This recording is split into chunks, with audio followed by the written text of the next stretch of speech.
Baseball Classic, making America's game the international pastime. El Clásico Mundial de Béisbol hace del pasatiempo estadounidense una pasión The internacional. World Baseball Classic. Baseball is spoken here.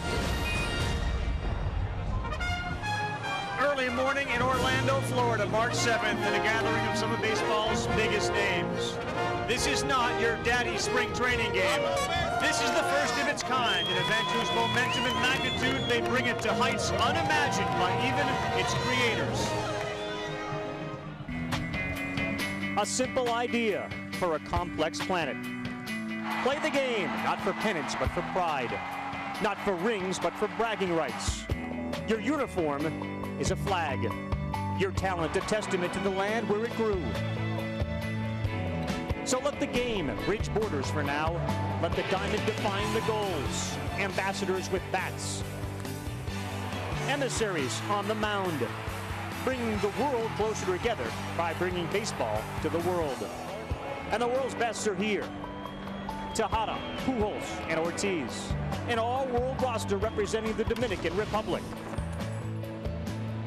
Santana, Garcia, and Abreu. Venezuela's contingent of consummate pros. The first ever World Baseball Classic on the worldwide leader in sports.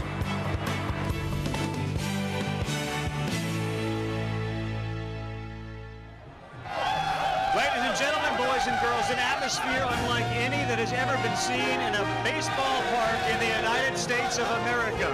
Flags, fans, and stars on the field. This is not Cardinals, Cubs, or Yankees, Red Sox. Players here will embrace each other before the game, have a great deal of fun, but once the teams get between the white lines, it's all business. And this is ESPN's presentation of the World Baseball Classic. It's presented by Taco Bell. We are at Disney's Wide World of Sports and the World Baseball Classic. First round Pool D game between the Dominican Republic and Venezuela. These are arguably two of the best teams in this entire 16-team competition. The atmosphere is what I think most people at home are going to say. I've never seen that before. You guys, Harold Reynolds and John Kruk, have been exposed to it in the Caribbean series. Flags, fans, music. What will this be like? It's going to be like March Madness times 10. I mean, it is unbelievable. They're marching in today, they're blowing horns, you see them waving the flags. It's a lot like when you watch Pedro pitch in the Mets. You get a lot of picture of that flavor, but even to another magnitude because everybody is here representing their country. It is exciting. It's going to be incredible. Yeah, this is not your ordinary March 7th spring training game. I mean, this is two teams that battled each other in the Caribbean World Series, like you mentioned, Carl, and the Venezuelans came out on top. They know the Dominicans are gunning for them. That's why Johan Santana asked for the ball in this game. And when you talk to the players, they said, why would he ask for the ball? They said, the best against the best. Wants to beat the Dominicans. There is Santana. He's a Cy Young winner. We have Cy Young winners. We have All-Stars. We have a manager for the Dominican who said, this is the game of the century. You know the names, but I'm not so sure you're going to be familiar with the game. First pitch is moments away as the World Baseball Classic plays on ESPN. ESPN's telecast of the World Baseball Classic is presented by the Taco Bell Crunchwrap Supreme. Now you're good to go. And in part by Budweiser.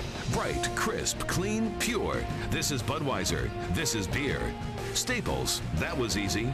And NASDAQ, the company's moving the world forward. It is a picture-perfect day for baseball.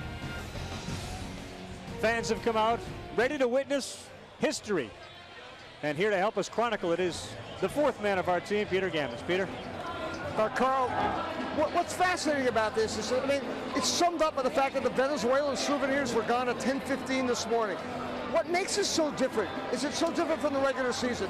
In our baseball culture, Venezuelan and Dominican players come here and they play under our rules the way we're used to playing baseball.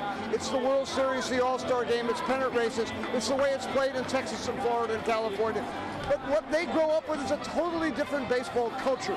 And that's what this whole tournament is about, is to celebrate the individual cultures. And for the Venezuelans, talking to the fans, for them to be able to come to the United States and share with us their culture, the Dominican culture, the Japanese culture, the Korean culture, That's what makes this tournament special. So we can see that, you know what, we're not the only people who play baseball, and it's a great week-long celebration of the way other people love the game. Well said, Peter. There are 16 teams and nations that are represented here in the World Baseball Classic, and over the course of our coverage, we'll certainly get into the pools and how you advance and where you ultimately end up. The goal is to get to San Diego, California to play in the championship of the first ever World Baseball Classic. It's kind of always the goal, isn't it? Get to San Diego. It certainly could be, no question. And that is the goal.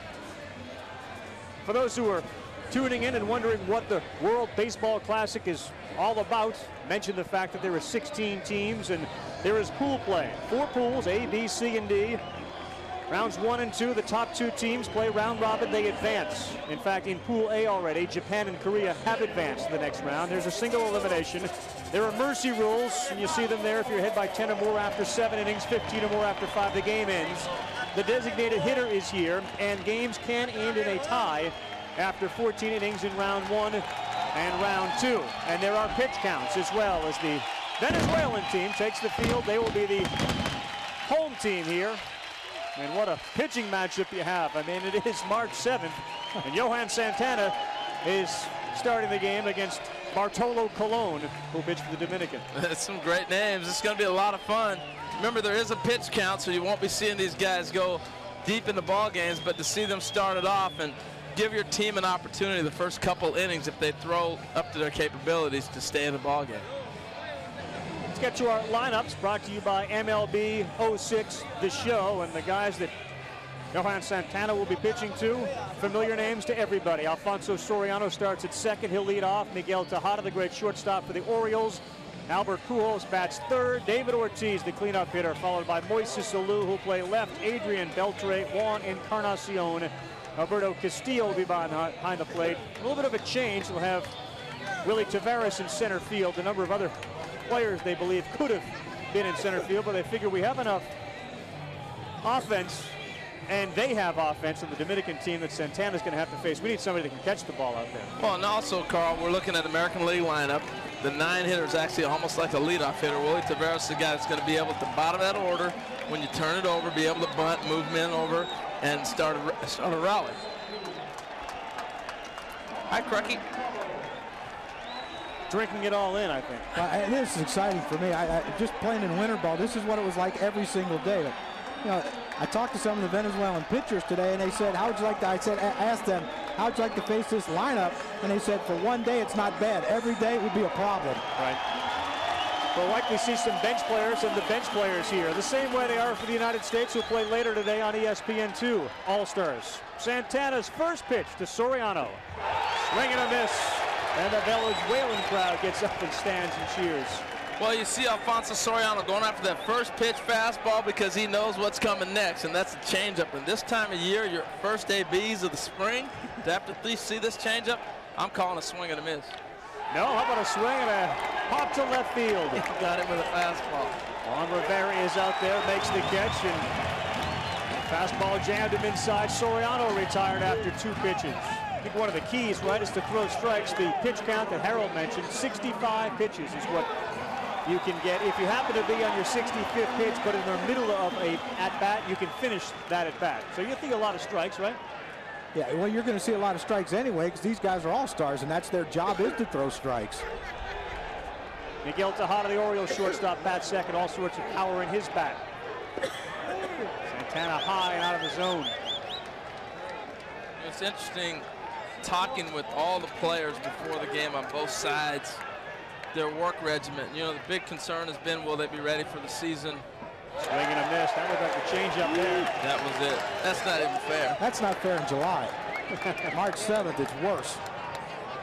And the reason that's so difficult to hit is you see that fastball action. When you take batting practice all winter long, even in spring training, you're hitting fastballs. You don't really get a chance to gauge a changeup, and especially one like this is one of the best in the game. Foul back into the crowd for a souvenir. And then you get that. He busted him in the first pitch, got him off the plate, the devastating changeup, then he comes back, and you see Miguel Tejada. I don't care how great a player you are, your timing's not right, and you're going to flare it over the other team's dugout. And right now, Tejada's saying, man, I hope he throws me something straight like a fastball so I can have. Foul out of play again, and it was a fastball. From the hitter's perspective, Crocky, what you want to do is get these guys deep into their pitch counts and get into bullpens. In this case, the bullpen's Carlos Zambrano. Well, in this case, you have to figure out which one you think you can hit and hope he stays in the game a long time. 1-2 to Tejada after Soriano led off by flying out to left field. Woo! Changeup got him. Well, and Carl, that wasn't even a good changeup. We left that one up high, but the timing is just not there. And that's a devastating pitch, because when Santana's on, that changeup starts about waist high and breaks down. And look where this ball's going to end up. Another week or two later, a month later, Tejada hits that ball. That's right down the middle. He just missed it. It was a great changeup to hit, but there is no timing right now. Tough on Cracker. Hang with him. Pujols stares at strike one on the outside corner, and I'm sure the fans at home can hear the fans here in the stands. It holds 7,500. That was sold out a long time ago. Roughly 10,000 people here to witness this game, and obviously a lot more on television. Pujols to short. Vizquel. 3 up, 3 down. And a good job by Johan Santana as he was economical with his pitches. Less than 10. Will come back. Vizquel will lead off for Venezuela. Luis Sojo couldn't have put it up any differently. His pitcher, Santana, throws 9 pitches in the top of the first inning, and now he has taken a rest. Meantime, the lineup that Bartolo Colon has to face, presented by MLB 06 The Show. Vizquel, Guillen, Bobby Abreu hits third. Cabrera, Ramon Hernandez, the catcher. Magli Ordonez is here. Martinez, Edgardo Alfonso, and Juan Rivera. A little bit different Colon than Santana. He's a high pitch guy. That's a good called strike on the inside corner, but you can't afford to be in this event. Well, and Carl, the big difference here with a guy that throws a fastball and a slider as opposed to a changeup is big. You know, it's a little easier to gauge. Not that Bartolo Colon's easy to hit. More gas right down Broadway, 0-2. Yeah, as a hitter, it's a lot easier to time something hard like a fastball and a slider as opposed to, you know, a 10, 15 mile an hour difference like Santana throws. Checks his swing. No, down to third base. Umpire down there, Fred Van Groningen. Lance Barksdale's behind the plate today calling balls and strikes. Lance is a name familiar to Major League Baseball players, fans, vacation relief umpire. And he's here calling balls and strikes. 1-2. Vizquel slaps it over the head of the shortstop and into the gap. First hit of the World Baseball Classic, and he's on his way to second, and he'll get in there standing up. Oasis Salou out there in left field. Seemed to struggle getting over and seemed to slip as he went to pick the ball up. Either that or it skipped on him. It's a great piece of hitting, Carl, and this is exactly what John was talking about. It's easier to gauge a ball that's very similar. That's a fastball up. When you're looking fastball, it's harder. You saw him on a check swing on the split. Very difficult. Right there, you got a fastball up. Just put the bat on it. Now with Vizquel on second, Carlos Guillen, who is the shortstop for the Tigers, but now playing first base for the Venezuelan team. He swings and gets one to the other side, which is what he had to do, and he moves Vizquel up to third. And that is directly comes from having played winter ball this year. Most of these Venezuelan players have played some games of winter ball. Execution is the key in this series when you know the pitchers are going to be ahead of the hitters. Carlos Guillen, a great job of getting Vizquel over with less than 2 outs. And I think the one thing you'll see different than any time in a season is stats don't matter. You know, they're going to get the man over, and they're going to take 3 shots to do it, as opposed to maybe in another situation he tries to bunt him over, tries to get him over some certain way, doesn't do it, and says, man, I got to get a knock. You know, here, it's get the man over at all costs. RBI opportunity for Bobby Abreu of the Philadelphia Phillies.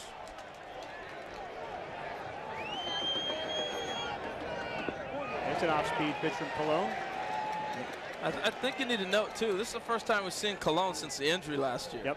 He looks like he's in great shape. And, you know, Peter, you're down there. You got a real close-up look at him. Get to Peter in a minute, Carl. But on his thoughts on Bartolo, but I think he looks pretty good right now. What do you think, Ravi? So far he does. Maniacta says maybe 50 pitches they'd like him to go inside to Abreu, 1-1.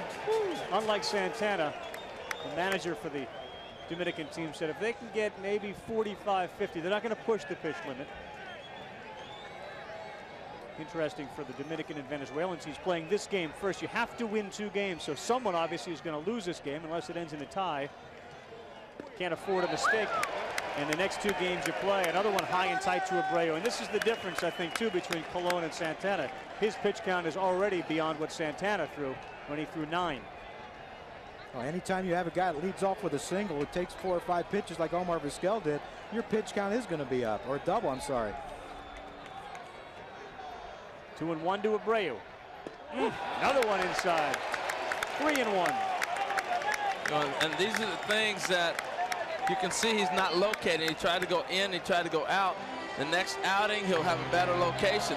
That's what you watch during spring training, how pitchers progress. And the 2 things that stand up are velocity and location.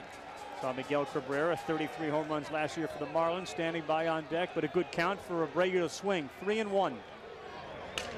Does and rips it foul into the stands. Yeah, and you have to remember one thing too here, Bartolo Colon, this might be his first outing of the spring, but he's pitching this like he's pitching game 5 of the World Series. Feels that way. He is not going to give Bobby Abreu anything out over the plate because he knows Bobby Abreu can shoot the ball the other way. He's trying to stay in on him. That's the book on Abreu, and Bartolo's trying to follow what the book says. And Mike Scioscia's sitting there out in Arizona holding his breath, just saying, just stay healthy, throw the ball, let him hit it, no problem. Yeah, grounder to second, 1 run isn't going to hurt us. Abreu's got some new lumber, and new lumber is a whole different meaning to Major League ball players versus those that grew up and still are children in the Dominican. 3-2, foul straight back. 94 miles an hour on the gun here at Disney's Wide World of Sports. March 7th, normal spring training game. Bartolo Colon is throwing him something down the middle of the plate and hope he hits a grounder to someone, give up a run. This, he needs a strikeout, and he knows that. It'll be interesting to see if he goes to that split finger, if he feels like his arm's in good enough shape to throw that yet. Vizquel's on third after a leadoff double. Abreu spoils another one, and Colon's pitch count continues to rise. Good AB right here. Crucky, did you always feel like the pitchers had an advantage in the beginning of spring? Oh, absolutely. Well, in my opinion, they had it till April 3rd, I thought. But, yeah, they do, because, you know, it's easy to throw on the side, to simulate a game on the side for a pitcher. It's hard to simulate a game when you're hitting off your coaches. It's, you know, you can't do it. You can start taking BP in November like I used to do, and it doesn't matter. Once you get to spring training, you face a game, it's totally different.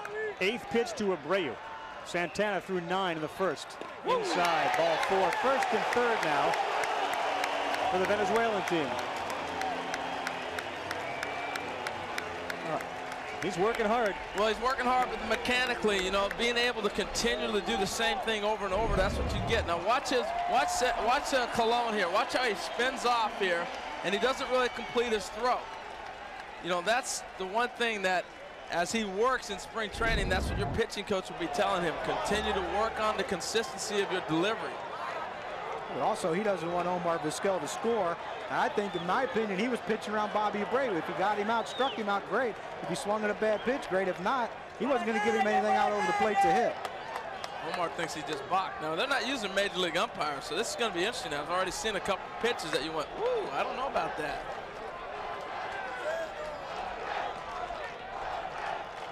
Cabrera had 116 RBIs for the Marlins last year. First pitch to Miguel, double play is Colon's best friend. He is going to get it. Albert Pujols with an emphatic punch in the air with a fist. So Colon worked himself into a jam, but the flags are flying high because there are zeros on the board through 1 as the World Baseball Classic plays on ESPN.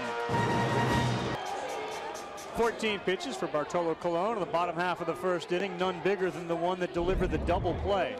Yeah, and this is what tells you that this means a lot to these guys. Look at Bartolo Colon, the fist pump. He gets in the dugout, he's getting high five. But as he was walking off the field, his third baseman Adrian Beltre, his shortstop Miguel Tejada, all high fiving him coming off the field. That doesn't happen not only in spring training, but not even in the regular season. He gave up a hit to start things off. Vizquel ruled a single and then an error on Alou, so he would ultimately get to second base and be stranded at third base. Now Johan Santana. It doesn't get any easier after he retired Soriano, Tejada, and Pujols. Here comes David Ortiz, Big Papi. Well, that's what I love about these lineups. It's just so, they're so deep and they're so versatile. You guys are great hitters. Santana has thrown seemingly nothing but strikes, and he's ahead in the count to Ortiz. Yeah, you talk about the, hey, we got through the meat of their order. Well, there's 9 meats of the order in this lineup for the Dominicans. A lot of meat here. Ball outside. 47 home runs, 118 RBIs for Ortiz last year.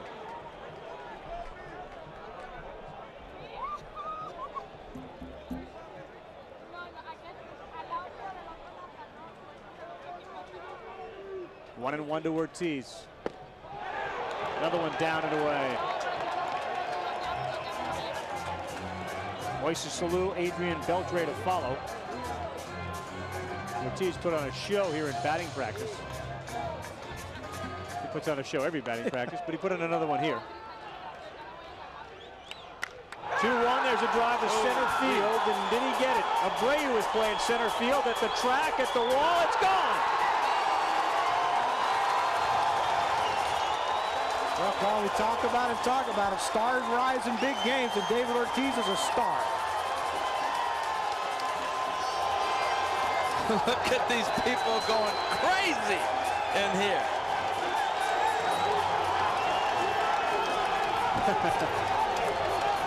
The entire bench is off to greet him. I mean, you might think I'm crazy, but that might be the biggest home run he's ever hit. I know he won a World Series with the Red Sox, but what it means back home in the Dominican, they are going crazy back there as they are here in Orlando. Right away, Moises Alou, as Johan Santana wants everything to just quiet down, throws a strike to him as he fouls one off. Well, this is how far David Ortiz has come as a hitter. You know, lefty on lefty, and Crucky, you know how difficult it is early in the spring to hit a lefty like that. Away to Alou. It's difficult hitting Johan Santana anytime, but the thing is, it was a pitch. It looked like it was pitch supposed to be away, and Johan got it middle in, and he kind of inside outed it to 410 feet. Another one inside, and it's amazing. It looked like Colon was in so much trouble. He gets out of it with a double play, and right away Ortiz, and he goes to a sea of red, white, and blue. And it's not the United States, but the Dominican flags, and the fans behind that dugout have been going nuts since about 11 a.m. this morning, and the game started at 1. Called strike at the knees to Alou, who didn't like it. Well, I think it's interesting watching Alou on top of the plate, the adjustment guys are making. And this is the thing that happens. You know, you go back and you talk about what's it look like, what's he doing. You know, Moises, he is standing right on top of the plate. He's trying to take away that changeup and force him to have to come in with a fastball and get something to hit, because he didn't want to see that. And he did see it. He didn't see it well enough. Second strikeout of the game for Santana. I mean, you can try to bait a guy and say, I want to take away this changeup by getting on top of the plate, and maybe he'll throw me a fastball. But Johan Santana's got so much confidence in that changeup, he's going to throw it. It doesn't matter where you're standing or what time in the count. Adrian Beltre, who had his first season with the Mariners last season. 19 homers, 87 RBIs. Looks at the ball, one outside. I was talking with him before the game, Carl. He's made a little bit of an adjustment. You know, he had that closed stance the last couple of years, particularly in Los Angeles. He said he started getting so locked in, turned the other way. Now you can see his body's opened up a little bit more than he was the last few years. Straight up, and it looks like this one will stay in play. And look at Santana now give way, and Cabrera makes the play at third. When you see the pitcher go over there and try to catch a pop fly. He seemed determined not to move. You saw it. Ramon Hernandez lost it from the get-go, and that happens down here in Florida.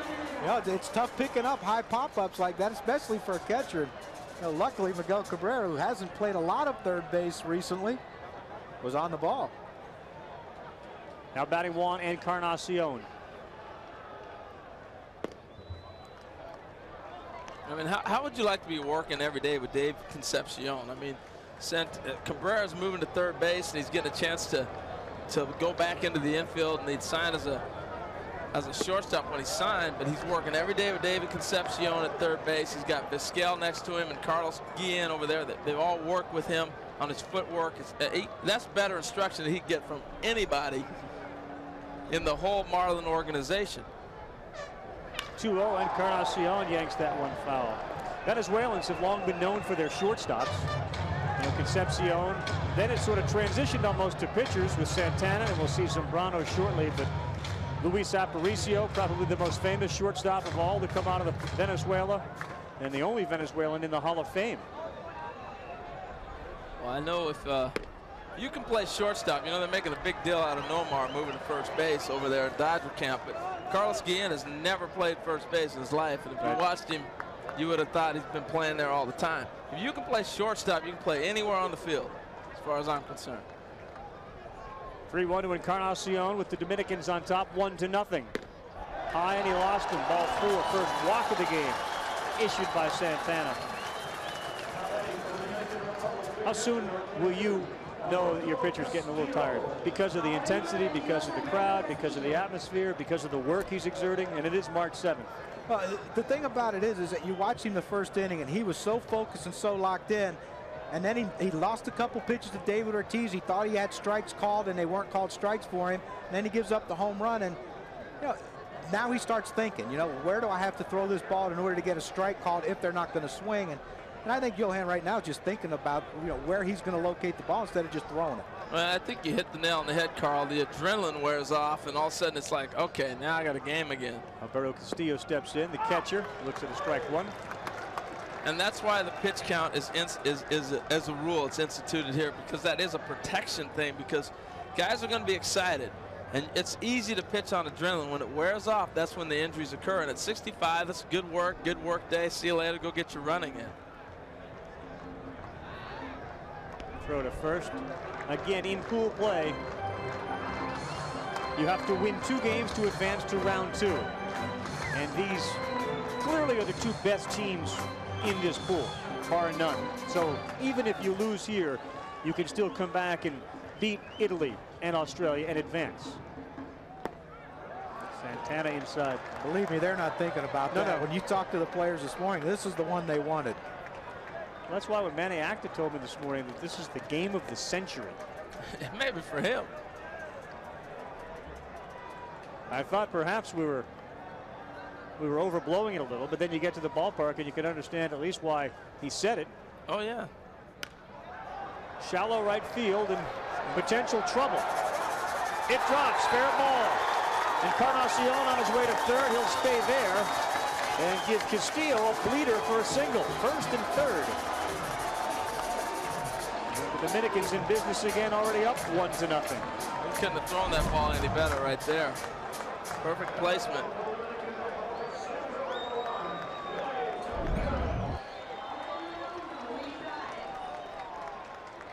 But now Willie Taveras, who Manny Acta said was really in this game for his defense.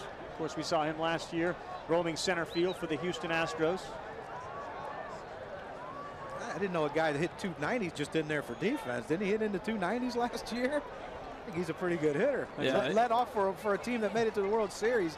You know, you're not looking at just a defensive specialist. He should have won the Rookie of the Year last year. I mean, well, Ryan Howard really came on at the end of the season, though. This guy was there all year. He was right there with a chance to win it. So many infield hits. That's really what defined Taveras offensively.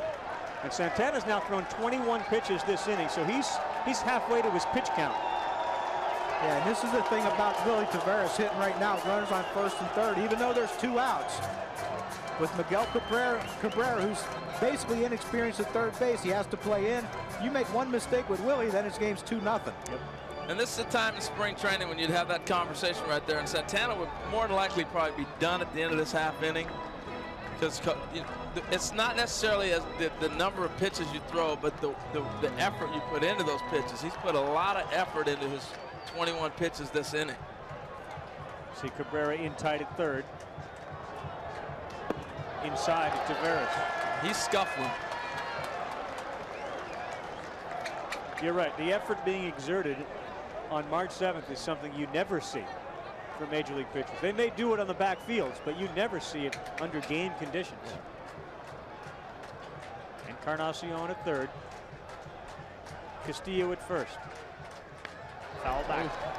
Tried to shoot that hole over there. And that to me tells me how smart a player Willie Taveras is. The count's 2-0.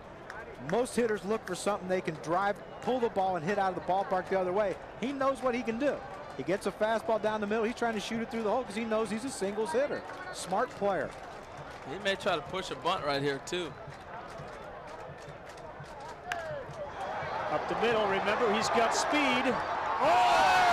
Communication, Encarnacion is in. Castillo to third. He'll be held there.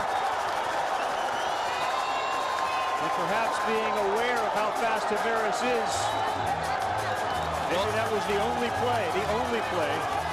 Well, I don't know, Carl. I think he's got to go to first. And Vizquel thought he was going to first on this ball because you don't usually see a second baseman spin around. And that just comes with playing with each other. Now, right here, most guys are going to come in, scoop it, and throw it to first base. But Alfonso. Edgardo says, I got an easy play at second. Now, he has him easy, but look at where Vizquel's at. He's running to the dugout. And that is, like you said at the beginning of this whole conversation, communication, a miscommunication. Exactly right. And you talk about these teams, you know, not playing and guys sometimes playing out of position. Carlos Guillen, the first baseman, after that ball goes into center field, he's supposed to be the cutoff man. He's still standing at first base, so they had no cutoff man. That is something that if you've never played first base, you have to be in the middle of the field to be the cutoff man. Players playing out of position. Vizquel is a shortstop and has been his entire life, but we've seen Alfonso in his major league career bounce between second and third. Guillen is a shortstop who's playing first base. Well, and you know, Harold was a middle infielder, but you can't assume where the guy's going to throw the ball. You have to be stationary on second base. I think, to me, it was a bad throw, but it was Omar's mistake for running off the base. Top of the order, now Soriano. Well, you can look at it both ways. I mean, it just comes with playing with different guys and communicating. Omar is probably yelling first, and he's already coming off. You know, that's just, if he was playing with his second baseman during the regular season, he knows exactly what that guy's thinking when that ball's hit. Soriano fouls it away. 0-2, Santana ahead. And you have to know that Taveras' speed was playing some type of role in the thought process for Alfonso. Yeah, but the difference, though, Carl, when you got a guy that can run like Taveras, you're already playing a double play depth. You're already playing shallow. So he's got an easy play at first base. Slowly hit ball. Fouled out of play again. Okay, let's take a look if we get a chance to get that back. What I'm saying is, beginning of the play, even if you look at where Alfonso's at right now, you're already playing shallower than you would if it was a faster, fleeter-footed runner. And we'll get to it if we get time here. If Alfonso helps us out and that pops out or something, we'll look at that play again. It is 0-2. Santana would like nothing better than to get him here. Rolled one foul. Did us even better. He hit a foul ball. It gives us time. But look at where he's playing. He's already got an easy play at first base right there. And he already had it in his mind he was going to spin around. And Vizquel's clearly gone. Yeah, Omar was clearly gone. And you wonder if our Edgardo Alfonso knew how many outs there were. Maybe he was trying to get the force at second and turn a double play. Second and third. Dominicans up 2-0. Soriano strikes out. So it'll end for the Venezuelans in a 2-0 hole. We saw some speed, and we certainly saw some power. David Ortiz, maybe along with his former Red Sox teammate, the most popular player in the Dominican today, put his team up 1-0. Welcome back. Surefire Hall of Famers on the field here, but yesterday we lost Kirby Puckett. Major League Baseball did. And for more, let's go down to Peter Gambus. Well, if you think about, I mean, the number of people here from both countries that are just holding up signs for Kirby Puckett, it's a tremendous thing. His influence on the game, how much he meant to it. I mean, all the stories that I remember him always trying to do things for other people, whether it was me on the stage at Cooperstown or his teammates, right down to the point when he retired, everybody went in to talk to him. He said, you know what? This isn't a curse. I'm blessed. I got 9 great years in the major leagues. I'm the luckiest man on earth. His spirit lives on here today. No question, Peter, his passion too, and perhaps these two teams maybe reflect the personality of Kirby Puckett more than any other team in this entire competition. Kirby Puckett, a Hall of Famer, the class of 2001, played 12 seasons, 2 World Series titles with the Twins, a 10-time All-Star, but As Tim Kirkchin said, and there's a called strike to Ramon Hernandez, so it's 2-1. As Tim Kirkchin said on SportsCenter, the smile is what everybody remembers, and that's what you see out here on this field today. Well, it's just his personality too, Carl. There's a lot behind the smile, nothing fake about it. You know, Kirby made everybody feel like you're his best friend. Nicknames, always called you by your nickname, like he knew you. Always. You know, Moises Alou, left fielder here for the team from Dominican. First time, Moises was telling me his story today. When the first time he saw Kirby, he grew up a big Puckett fan of fastballs outside of Hernandez. He said, you know, I'm jogging out. I've been in the big leagues 2 days, and I'm jogging out past the Twins dugout to go stretch.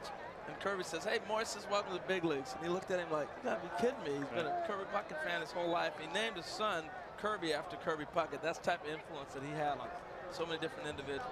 3-2 to Ramon Hernandez. Swing and a miss. Strike 3.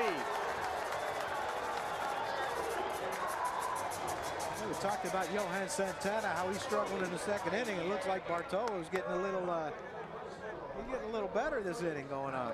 It's nice. You know, the thing that stands out in my mind about Kirby Puckett is Maglio Ordonez steps to the plate was just like you said, the storytelling and the life that he lived. He was such a great guy and a great person, a great personality.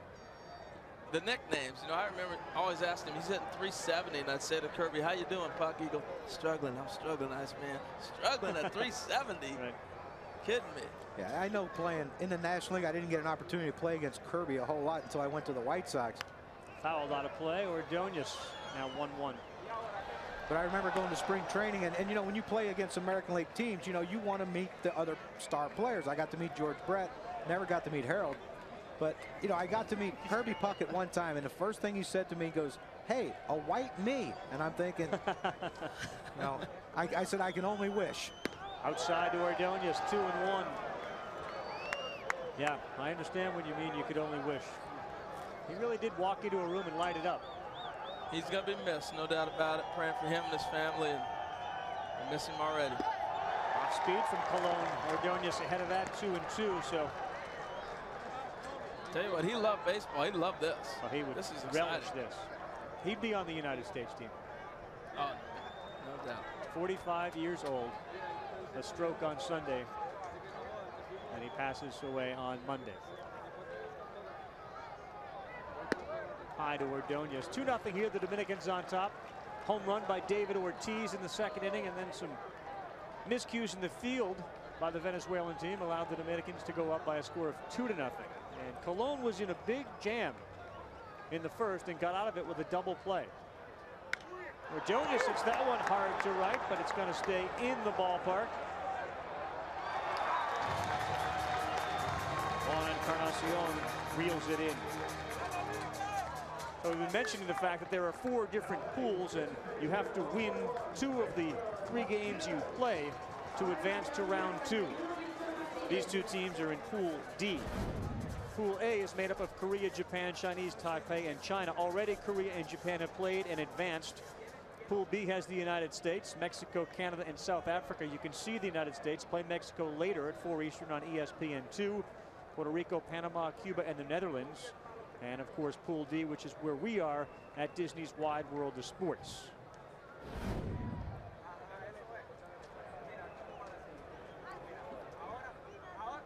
Victor Martinez right back towards us. And you take a look at those pools, Carl and Harold, and you tell me how great that's going to be in Puerto Rico if the teams that should advance do. You're talking about Venezuela, the Dominican Republic, Puerto Rico, and possibly Cuba. Oh my goodness, that could be 4 fun teams to watch. Second round games are in Tokyo, the Phoenix, Scottsdale, Arizona area, San Juan, Puerto Rico, which John just talked about. Ripped down the line, but it's going to curve foul. Victor got around on that one. Talked about the number of fans in the stands. Had to have some auxiliary press seating. Over 500 credentials alone for this particular pool. And obviously the Venezuelans and the Dominicans account for nearly 3/5, if not more, of the 500 credentials requested. And overall, the event, the requests have exceeded those that are requested for the Super Bowl. Well, if you're a baseball fan and you like baseball, this is who you want to watch. I mean, you're going to see all-stars at every position. You're going to know the names of every player. You can't say that for every country that's involved in this thing. These two teams, you can. These two countries are very different in size. Venezuela's got a population of almost 30 million, while the Dominicans is nearly 1/3 that, at around 9 or 10 million. The goal of every little boy growing up is to do this, play Major League Baseball. Martinez got a piece of that and stays alive. You know, what's interesting was how surprised the Venezuelan players were that Sammy Sosa wasn't on the Dominican team. You know, they were going, where's Sammy Sosa at? And then a lot of them talked about Alex Rodriguez not playing for the Dominican team also, and how disappointed they were he was not playing on the Dominican ball club. That was an enormous internal struggle for Rodriguez, whether to play for Team USA or the Dominican. You didn't have to necessarily be born or grown up in that country. Off speed and outside, and a little too far outside, says Lance Parksdale. But Rodriguez really struggled with the decision and ultimately decided to play for Team USA. Well, there's Bartolo right there, and it looks like it's a little change up. He's trying to run away from Victor Martinez. And tell you what, that's a tight zone right there. You're being kind, you're John. talking, You're being kind. You're talking March 7th. That's a strike. He missed it. 1-2 to Martinez. That one was inside. Let me throw this at you, Harold. Victor Martinez is probably the best catcher on the Venezuelan team. He plays in the American League Central with Johan Santana in the American League Central. I think Johan went to Luis Soho and said, hey, I don't want him to catch me because I don't want him to know what I throw. Wow, that's interesting. I mean, even though they're playing for their country, they still have to face each other a lot this summer. Yep. 2-2. Wow. He's not going to get the outside. He wanted the inside. See, I love, you talk about the fans. I love the passion of the called or ball strike, whatever it might be. When you're watching these people in the stands, they're yelling and screaming, where are they at? The ball's inside. It's a good call. If he ain't going to give him that one on the outside black, he better give him that one on the inside black, Harold. Or else Bartolo's going to blow a gasket. He'd like to blow Martinez out here, and he does. Well, Bartolo Colon has allowed only one hit. He's got himself a 2-0 lead and still well within his pitch count.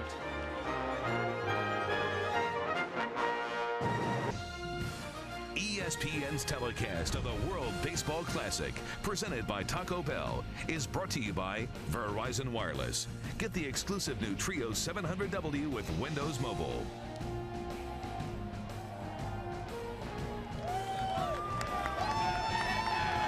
The enthusiasm of the crowd is very evident and will be for 9 innings. Johan Santana, the unanimous 2004 Cy Young winner, has dug himself a little bit of a hole with a home run to Ortiz in the second, and then a fielding miscue, so it's 2-0. And obviously a tough hitter here.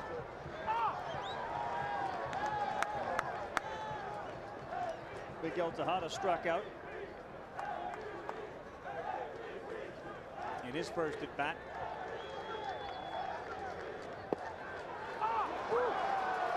Ball's in. Now can Colon look out and say, well, wait a sec, how's that a strike? That didn't get. Miguel's going to take care of that for him. He's standing there going, where is that at?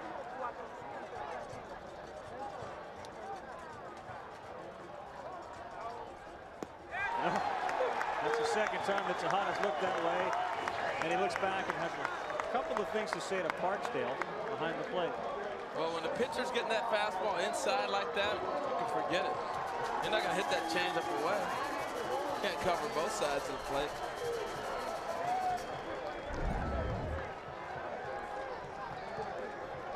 And that ball's not, that is just filthy. Now Pujols, he asked for a new baseball. Well, I'm sure Miguel turned around and he said, hey, look, if it's going to be a strike on me, why don't you give it to our big man on the mound, too? That's what usually some umpires get a little upset with you when you say that. 1-0 to Albert, fastball outside at 93 miles an hour. How's the 2-3-4 doing here with Tejada, Pujols, and Ortiz? Not bad, huh? There's no lineup in the majors that can match that. And if you lead off with Soriano and have Alou hit 5th and Beltre 6th, nothing comes close to it. Yankees don't come close to that. Yeah, I can hear you thinking. They do. Come on. They do, man. No, How they don't? No, they don't. How do they not? They don't have that. They don't have that home run. Jeter, A-Rod, Giambi? They ain't dropping 160 homers in the first 4 spots in the lineup, 40 apiece. And that's if they have bad years, they have 40 apiece. Man, I can just see the smoke starting to come out of Harold's ears. No, I saw where you were thinking. going. I'm like, I don't know. But John, put a serious point in there when you're talking about the home run. Okay, I can see. Pretty good. Yeah, you're not. Well, and the thing is too, you're not going to ask Miguel Cabrera to move a runner for you. No. Yeah, move him, and while you're moving, why don't you give a souvenir to someone in left field? Move him and move yourself too. David Ortiz hit a home run in this first at bat.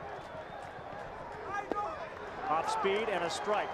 Now this is where it's going to get interesting. This is where Carlos Guillen. Now remember, he doesn't play first base, never has. You got a left-handed pitcher, and Albert Pujols is not being held, but he's trying to sneak behind him like a middle infielder. So this is an interesting scenario that they got going on over there at first base. And Albert knows everything about first base. Oh, and Albert knows a little bit about stealing He might the base run right too. here. Yeah, they got him. Oh. Ball gets away. Pujols stumbles. Now he's going to get back to first. But see, a normal first baseman doesn't get over and get that ball like Guillen did right there. I'm sorry, Crucky. Oh, I'm sorry. There's no way. You're right, because a normal first baseman would have caught it. Watch this. Now watch how quick he gets this. He knows the presence of mind. Watch the middle infielder. Let's just watch the middle infielder go to work. Yeah. Albert says, there's a first baseman going to work. The first baseman would have caught it, thrown it back with no excitement to the play. Oh, please. No, he did have him picked off. They had him. It wasn't a good throw over. They did have him. Albert shortened that lead real quick, didn't he? The chance of Poppy ring through the stands here. Woo! Swing and a miss at 93 miles an hour. I love the progression of David Ortiz, though, as a player. He finally got a chance to play every day, lefty, right, it didn't matter. And you watched him just excel. Well, we talk about this all the time. I mean, guys play in the minor leagues, they play against everyone. They get the big leagues, and all of a sudden they can't hit a lefty. It's a joke. 0-2, off speed and high. Now, Ortiz has become such a cult hero in Boston with his performances the last couple of seasons. Well, he's pretty much a cult hero everywhere he goes. I mean, we had him at Disney when we had ESPN the weekend. And when he walked on stage, it didn't matter if they were wearing Yankees uniforms, they all clapped for him. They love him. Everyone loves him, and why not? He has fun. 1-2 to Ortiz. Outside, 2-2. Well, he's got that lovable personality, plus you can't miss him. You know, he's a big person. He's huge. And he's got all the bling going on. He's got everything. You look at him, you go, this guy must be important. He must be important. He hit his first home run in this World Baseball Classic to the bottom of the wall. He hit some over the wall during batting practice. Did he? No. Santana saying, where is it? Look at him. He's screaming. You won't see this in a big league game. He's letting the umpire have it. Where's that at? Now he's yelling at the second base ump. He's like, I didn't call the pitch. That looked pretty good. Lance Barksdale. And just like some of the players, he too probably isn't in mid-season form either. Exactly. I mean, they want these guys to be perfect when they haven't umpired all year, all winter. I mean, this is tough for the umpires too. 3-2 to Ortiz. Oh, man. Fouls away. What I'm laughing at is as he walked around the pitcher's mound, he started yelling at the second base ump. What's he doing back there? Where is it? He raised his hands like, I'm not calling the game. What are you yelling at me for? There's your look at Dusty Dellinger. And again, the idea is to have most major league experienced umpires behind home plate. Barksdale is one of those. But you'll get some minor league umpires around the infields. Off speed, and Santana's going to lose it here. Barksdale checks down to third. No swing, ball 4. Well, you've seen the difference with a touch pitcher and a finesse pitcher. You know, Johan's got himself in a little bit of trouble the last 2 innings because that changeup is so important to him, and that's a touch pitch. I don't care how great your changeup is. It's very difficult to get that feel for it, and that comes in weeks of time over spring training. He's in a jam now, 51 pitches already, Randy. Yep. like to look out to the pen, though, and see him out there. He's a big boy. Carlos Zambrano's warming up. Victor Zambrano's also on this team. Olu, Vizquel, Alfonso, double play.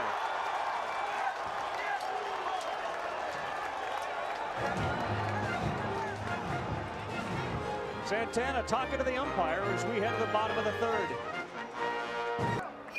We're back, ESPN.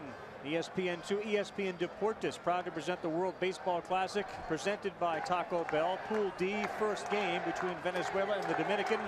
I'm Carl Ravitch, Harold Reynolds, and John Kruk alongside Peter Gammons is down near the Venezuelan dugout, and we'll get a report from him on the atmosphere down on the field in just 1 second. Edgardo Alfonso steps in against Bartolo Colon here in the bottom of the third inning.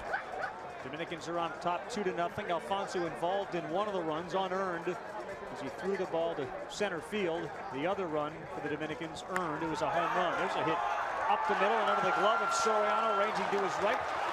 Alfonso's at first, and we'll go down to Peter Gammons. Peter, what is it like being so close to the field and the players?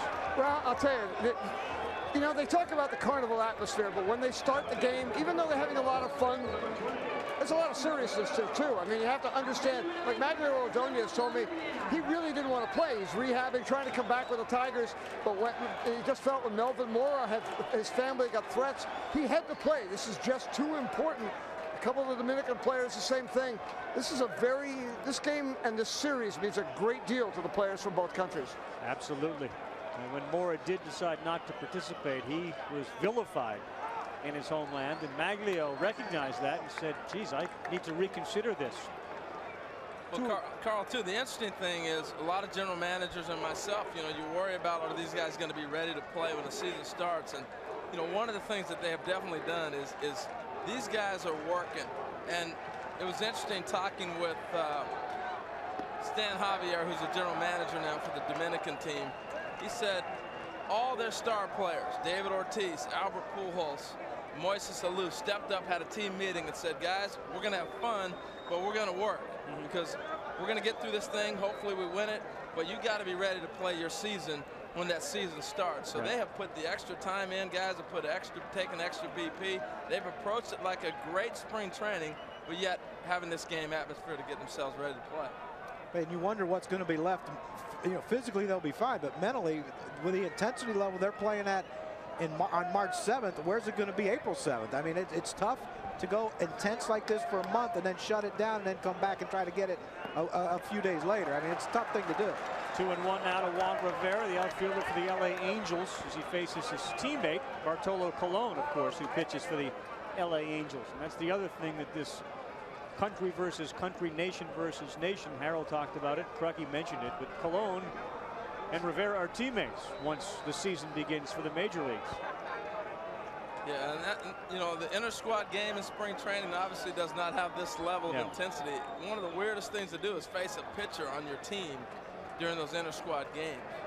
It is, because you don't know if you've said something to upset him or not, and he's gonna drill you in the ribs. I mean, you know, I'm sure there's some pitchers I played with that would love to have the opportunity to throw one at me. Oh man, they may come back and still try to throw one at you. They better throw it real wild if they're going to get me up here. 15 home runs, 59 RBIs last year for Rivera. 2-2.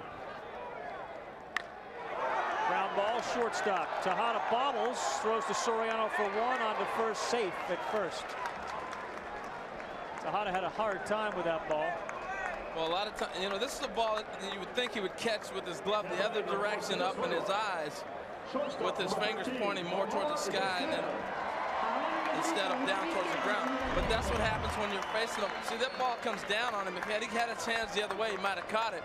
But that's what happens when you play in Florida and Arizona, is you get those high bounders because the ground is so hard. And the ball ends up staying a little higher than you anticipate.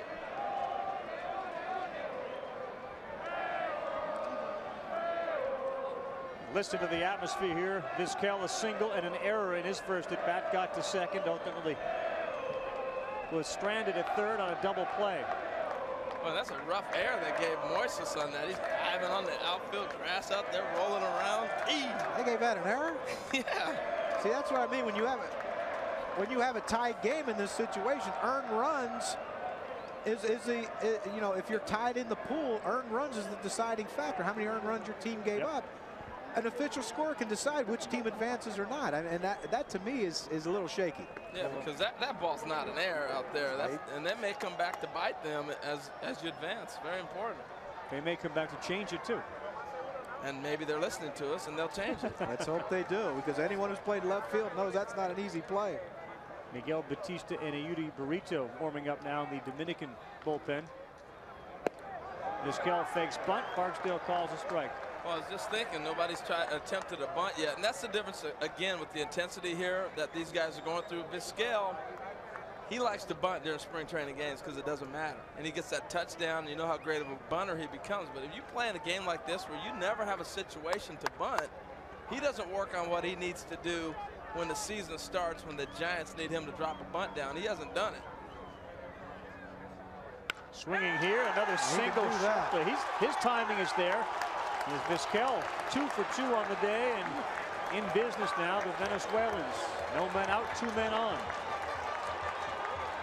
That's one thing about Omar Miscues. You can say what you want about him. He can hit a fastball, and he can hit anyone's fastball, and he hits it where it's pitched. I think I misspoke. 1 man out, 2 men on.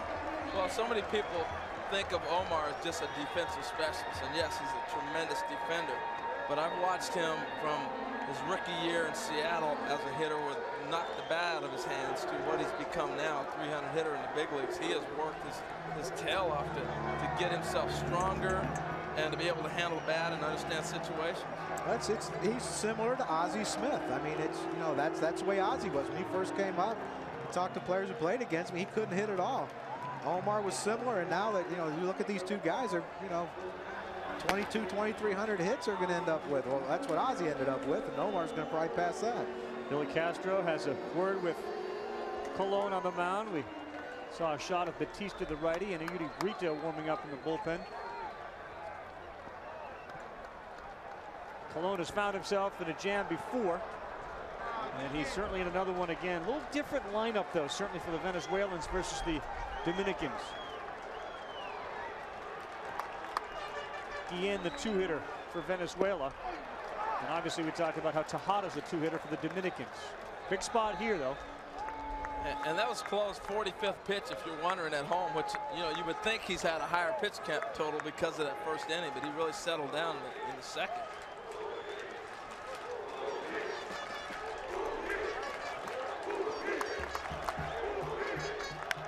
Guillen, that one is going to be in play. Infield fly. Tejada did make the catch. I didn't see anyone signal the infield fly. Moises ain't even coming out on that.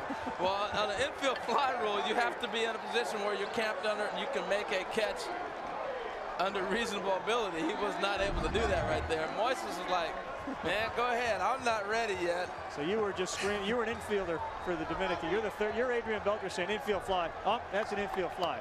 I don't know if you listen. Adrian Beltre, Alfonso Soriano, everyone. Moises Salou, Willie Tavares, they all wanted that to be an infield fly.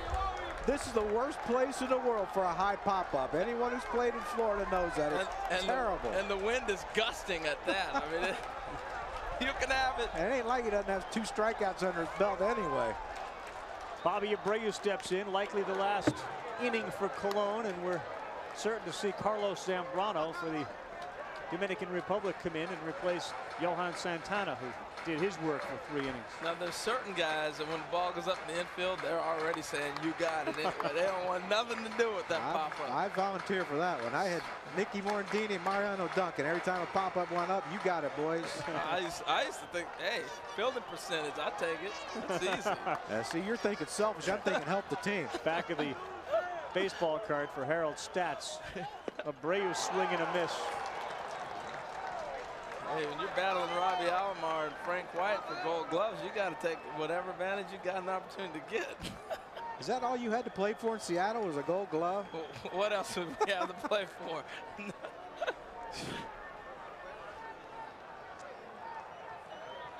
is the spot you want your number 3 hitter up. RBI opportunities. I'm not sure how in-game condition Abreu is. Did not play winter ball this season. Behind 0-2 to Colon. And Bartolo knows this is it for him. He's reaching back for a little extra, and you're going to see his best stuff right here. All right. because this is probably his last batter. Miguel Cabrera waits on deck. Abreu, of course, involved in off-season trade talks, but it appears as if he's staying in Philadelphia to play for the Phillies. Talking with him before the game, Puckett, and I said, how you like hitting Philly? He went, woo-wee. He loves that ballpark. I don't blame him. They're actually moving the fences back this year, from what I understand, 10 feet, but well, when you're hitting them 50 feet past, yeah, the 10 don't matter. 1-2 to Abreu. Straight up and playable. Uh-oh. Tejada calls off Beltre. It's work out there, not only for the pitchers, but the guys in the field. And I don't know if there's anyone working harder than the fans in the stands. Through 3, 2-0 Dominican. We're back, so is Johan Santana, who is acutely aware of the significance of this event. Es un honor bastante grande el saber que podemos representar a nuestro país. Creo que va a ir más allá de lo que va a ser el juego de béisbol. Creo que la pasión por la que tú juegas el béisbol, la pasión que siente el fanático, la va a ver reflejado en todos nosotros. Y creo que va a ser una experiencia bastante bonita el hecho de poder reunir a todas sus estrellas de cada país juntos para representarlos a ellos. Johan Santana alluding to the passion of the fans, how important it was to represent his country, and with 52, now 53, and that's his 54th pitch. Unless he's very economical, will probably not get through this inning. 65 is the rule by which pitchers need to be taken out in the first round. It does actually go up in rounds 2. You can throw 80 pitches. There's a good pitch on the outside corner, 1-2. If in fact he throws pitch 64 and then 65 and is in the middle of it at bat, he can continue, but not just because he's in the middle of an inning. He gets number 80. We'll probably get a call from Terry Ryan midway through that and say he's out. Beltre rips one in the left. That'll fall, and he is on first base. Nice. Talked about the adjustment that Beltre had made earlier and not being as close. Right there, you saw the difference.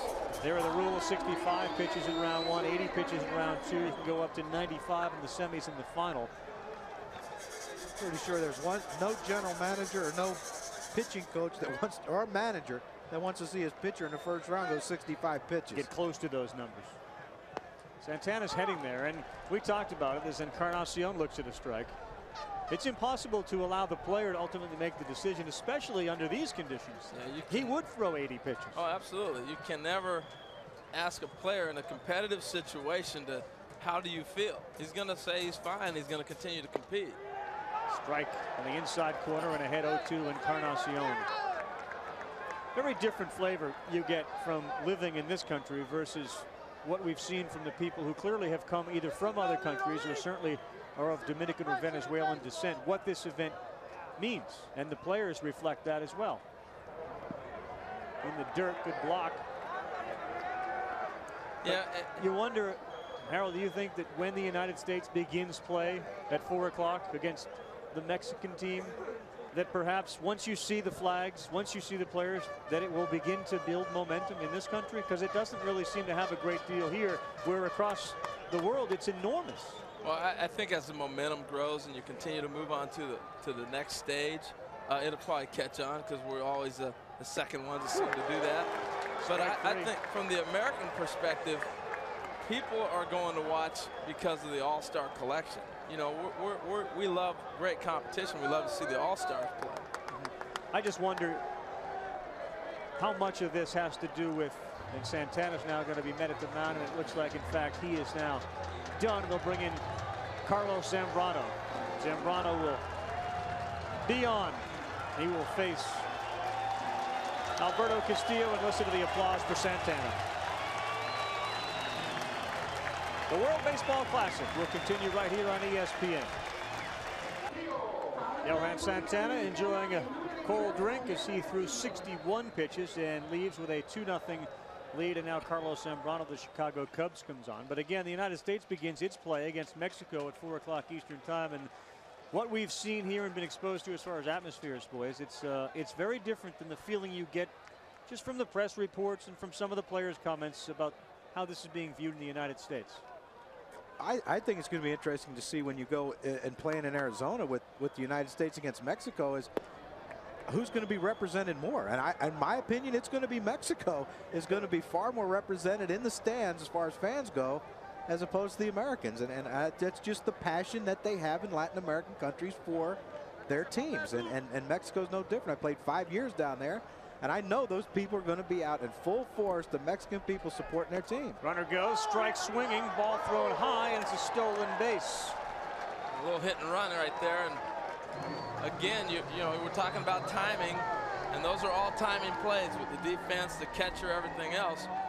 Castillo swings and misses, but you got Beltre running, and he's in. And you got both guys holding in the middle infield, trying to get there late. I mean, this is a situation. You got a low kick from the pitcher. They got to throw him out right there. That comes in due time. It's a tough pitch to handle, though. That ball looked like, I mean, and you have to remember, Ramon Hernandez probably hasn't caught Carlos Zambrano that often. And that ball at the last minute just sunk on him really quick, and he had to try to come up with a throw. I mean, that's almost impossible. It's tough. You can hear Zambrano grunting up here. But Carl, back to your question, I think in America we don't have that international competition mentality. You know, in the Latin American countries, they play the Caribbean series. I think it breeds us socially in your areas that you're going to go waving flags, you're going to have cowbells, you're going to have that type of festivity, excitement when you go to a baseball game. That's not here in America. That's not the style of Americans going to ball games. I think the concept that baseball, or American baseball, is sort of exposing itself to the world, I really think the opposite happens as much. Is that international baseball is exposing itself to the United States. Castillo fouls one off out of the zone. Well, you go to a U.S. game and you know, you want to hear the organ playing. Well, that's what I hope, that people who are watching this game who are from the United States, you just hope that they watch this and see the passion and the love of the game that these other countries have for our sport. And you know, if they do, you hope they come around, because this is what it's all about. You see Venezuelans and Dominicans sitting beside each other in these games. There's no yelling at each other and wanting to fight and everything. They're rooting for their teams, and that's it. That's trouble. Castillo flares one into right, hangs up there, and Ordonez gets it and fires back in. You both played in Winter League. The Caribbean World Series this year ended on one of the most bizarre plays you'd ever see to help decide. Down 4-3 in the ninth, a high fly. Then Eric Ibar lost it, had it go off of his head. Alex Gonzalez cruised around the bases, and Venezuela's Caracas Baseball Club went into the record books by beating the Dominican by a score of 5-4. And you see that right there, the excitement at the end of that ball game. And that's carried over all the way right into this. Hit it headlong like a truck. And that's a guy, Alex Gonzalez, who's won a world championship with the Florida Marlins. And he's just excited about that win as he was when he played for the Marlins and beat the Yankees in 2003. And that's why Johan Santana, as you said in the beginning of the broadcast, wanted the ball. He wanted to beat the Dominicans again. The Dominicans clearly want to get this, as Willie Tavares looks at the ball down in a way. And I made a comment on Baseball Tonight about Alex Gonzalez pulled out of this tournament with Venezuela. I was incorrect. He did not pull out. He did not make the team. Wasn't asked. Yeah. He was not asked. So I apologize to Alex for that. 1-1 to Tavares with Beltre on second. Fouls one back. Alfonso Soriano is on deck.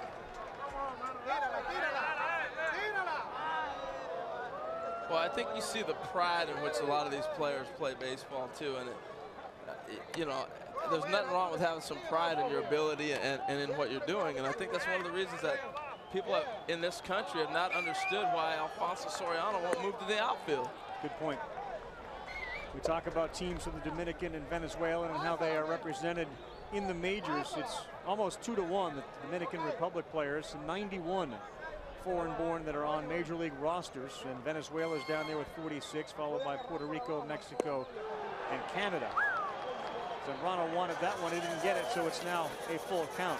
You watch a lot of games and hear criticism, and I've even been critical of some of the Latin players, how they have fun and they joke around, they should take it more serious, but you start thinking back when you went to winter ball, when you went and played another team and you saw American players, you were going to go talk to them. You were going to joke with them during the game because they spoke English. They spoke your language, and that's the way these guys are. Strike 3 on Tavares.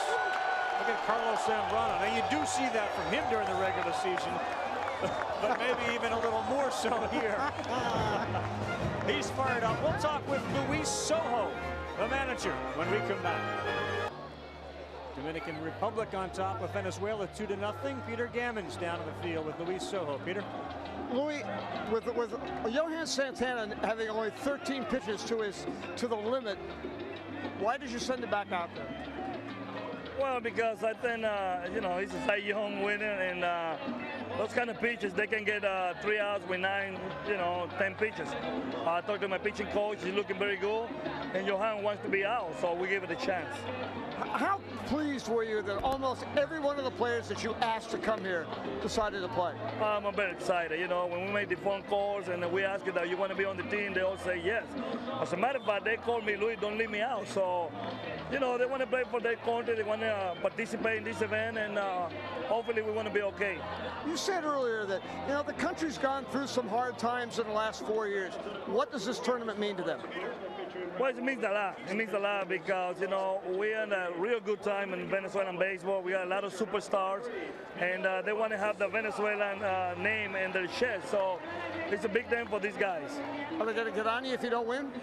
Excuse me? Are they going to get on you if you don't win? Oh, yeah, no doubt about it. But, you know, it's not over yet. We got, you know, 5.5 innings, so this is going to change. Luis Sojo, thank you very much. Thank you. Peter, thank you. I guess you could say it's going to change because for one reason, Bartolo Colon is out, and the depth of the Venezuelan pitching staff is clearly superior to that of the Dominican Republic. By the same token, the Dominican offense is better than the Venezuelan offense. Now let me ask you, will they get on Buck Martinez if America doesn't win? He knows it. He knows it. They will. Not like Louis. Probably not like Louis, but they'll get on him. Yeah. Woo! First pitch from the new pitcher, and it struck Miguel Cabrera. So in comes Miguel Batista, and right away he sends Cabrera to first with a hit by pitch.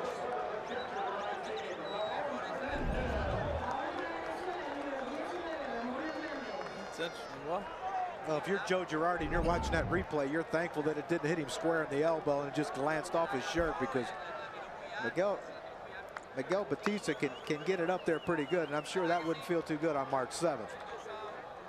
Now you can see, ooh, that's another one inside. You can see where this might be a tough watch for managers and general managers. I would understand that. I think even those that created this, I think the commissioner even understands, as vociferous as George Steinbrenner has been, as vocal as he's been, he empathizes because he was once an owner. He knows that there is some risk involved. I think the debate becomes how much risk. You know, what is the risk versus reward to have this event be played? See, the injury factor in a game like this, where you got a bunch of all-star pitchers, is not as great as, say, the U.S. facing South Africa. True. Because Major League pitchers are going to know where they're trying to put the ball for 90%, 95%, 99% of their pitches. But when you face a guy from South Africa who's sitting there looking in going, oh, my goodness, that's Chipper Jones. It's a strike there to Ramon Hernandez. And he's pitching, just getting out of high school is the highest level he's pitched. Then your degree of possibility of getting hit is a little higher. A little more elevated.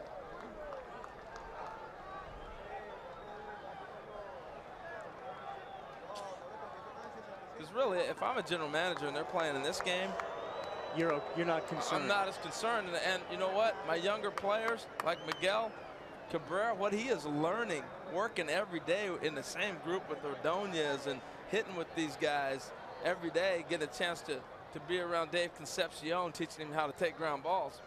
Shoot, I'll send a guy to do that all day. Ramon Hernandez fouls another one off. I don't know if you saw Bobby Abreu's first at bat when he had to run out of the way of that two or three Bartolo Colon 95-mile-an-hour fastball. I'm sure Pat Gillick was sitting there thinking, oh, Lord, don't let it hit him in the ribs. But I think to Harold's point, Colon probably has a better idea how close to throw it than someone from South Africa might. if he's set up on the inside, I'd rather have Colon having the guy throw into me than anybody else. Double play ball. Soriano, Tejada, and Hernandez hits one to a double play. See, you know, everybody's talking about moving Soriano to the outfield. I just think he gets bored. When he's in a situation where he has to concentrate, he isn't really that bad. Now there might be some people out there right now going, are you crazy? But he ain't gonna move. Tell you one thing I can say about Alfonso Soriano's play at second base, he's gonna hit you 40 homers. Exactly. And ain't many gonna do that. Now Magglio Ordonez digs in. And he's not gonna move. I'm sorry, but he isn't moving. And if you don't know what we're talking about, the Washington Nationals were attempting to try to move him to the outfield, as did Texas and as did the Yankees, and he didn't move. Ordonez slaps one past Tejada. He's going to be on at first. That's a good sign for Ordonez, for Venezuela, and the Detroit Tigers too, because of Ordonez playing only 82 games last year. He was hampered by injuries. It was a second straight season. That's an encouraging sign. But back to your Soriano point, I think they're still trying to move. I know he's not going to move, but I don't think that discussion ended when Soriano said, you got 3 weeks to fix it. Well, Peter and I were talking to him earlier, and yeah, 3 weeks. They got 3 weeks. I don't know how they're not going to fix it. Jose Vidro, of course, is one of the best second base fielding guys in the game. Well, we talked about the respect which these guys play the game. You know, Alfonso Soriano is an all-star second baseman who hits you 30 homers a year. And in his mind, that's how he sees himself. And to play devil's advocate, Jose Vidro was an all-star until he hurt his knee a couple years ago. He was an all-star for the Montreal Expos when he was playing second base. So then why go get him? That's probably the biggest and most obvious question. Apparently, they think that Jose Vidro's knee injury is a little more serious than what they anticipated, and you know, your guess is as good as mine. But I tell you, if they thought he could move to the outfield and still hit 40 home runs, then it was a great move. If they got him to hit 40 home runs to play second base when they already had one, then it's a bad move. And that's what I'm saying, is that how you not ask that before you. I mean, if I'm the New York Yankees or Boston Red Sox, I'm asking Alex Rodriguez where he's going to play before I go spend make that investment. Victor Martinez 1-1. The Dominican lead the game by a score of 2-0. David Ortiz hit a home run in this game to get things started for the Dominicans. The two starting pitchers, Johan Santana and Bartolo Colon, out of the game. And the fans have settled in here a little bit. The 10,000 or so folks that are watching as we bring the game live to you here on ESPN from Disney's Wide World of Sports in Orlando, Florida. Pool D of the World Baseball Classic. Martinez outside. Carl, I had a great talk with Victor Martinez before the game. You know, he's been a switch hitter. I asked him which side is your natural side. Most switch hitters are right-handed. He said, you know what, I've been switch hitting since I was about 6 years old, so I really don't know which side is my natural. And he got off to a little bit of a slow start last year. He said he struggled left-handed more so than right-handed last year, and he was kind of surprised by that because you get so many at-bats from the left side. Most switch hitters dial in a little better left-handed than you do right. He dialed in and not swinging at that pitch. It's ball 4, and Batista hit a batter and now has walked a batter. So the Venezuelans see Edgardo Alfonso come up to the plate with men on first and second. Alberto Castillo walks out to the mound. That's why I was so happy I didn't have to switch hit, and no one made me switch hit because I was confused one way. I can't imagine having to worry about two. You talk to any hitting coach that I ever had, and they will tell you, I changed my stance pitch to pitch. And if I was going to do it left-handed, there was a pretty good chance I was going to do it both ways, and I would have been a mess. You a mess. I don't know. Gee, that doesn't go together. No. Here's Alfonso, singled in his first at bat. It's good to be back with you guys. Venezuela's got 4 hits. Dominican Republic has 3 in the game.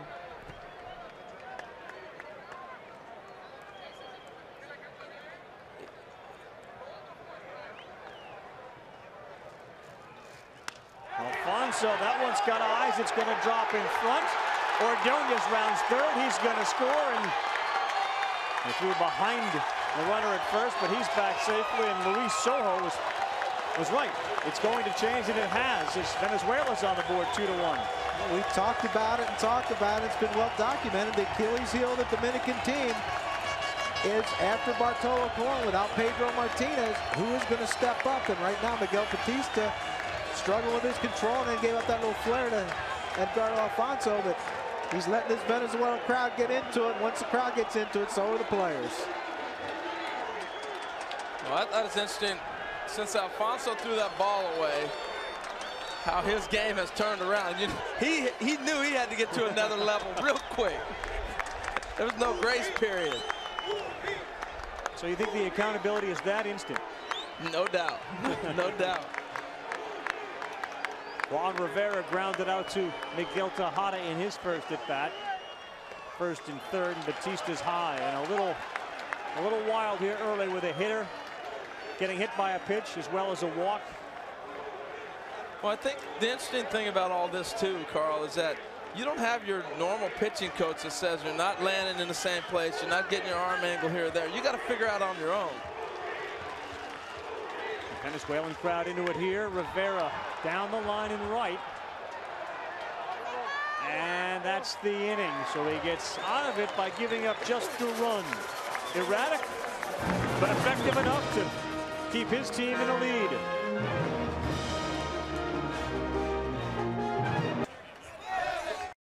Dominican Republic on top of Venezuela by a score of 2-1. We have talked about some of the greats that have played the game of baseball, and there's maybe the greatest of all when it comes to the Dominican pitchers, the Dominican dandy, Juan Marichal, currently working for ESPN Deportes. All 39 of the games, folks, featuring the World Baseball Classic on ESPN Deportes, and he threw out the ceremonial first pitch. The Dominican throwing, I don't know if you noticed, to Omar Vizquel, the Venezuelan. As far as his career goes, really unparalleled. In 1956, the All-Star Game MVP, a 9-time All-Star. He had his jersey retired by the Giants. He's got a statue outside of Pac Bell as we look at Alfonso Soriano's swing and miss from some gas from Carlos Zambrano. That's throwing a 2-0 fastball by somebody. Not too different. Juan Marichal could do that. Exactly, not too different. Soriano lifts one softly into left field, and Vizquel goes out. But he'll yield. The catch is made. It seems to be tough to be playing in left field.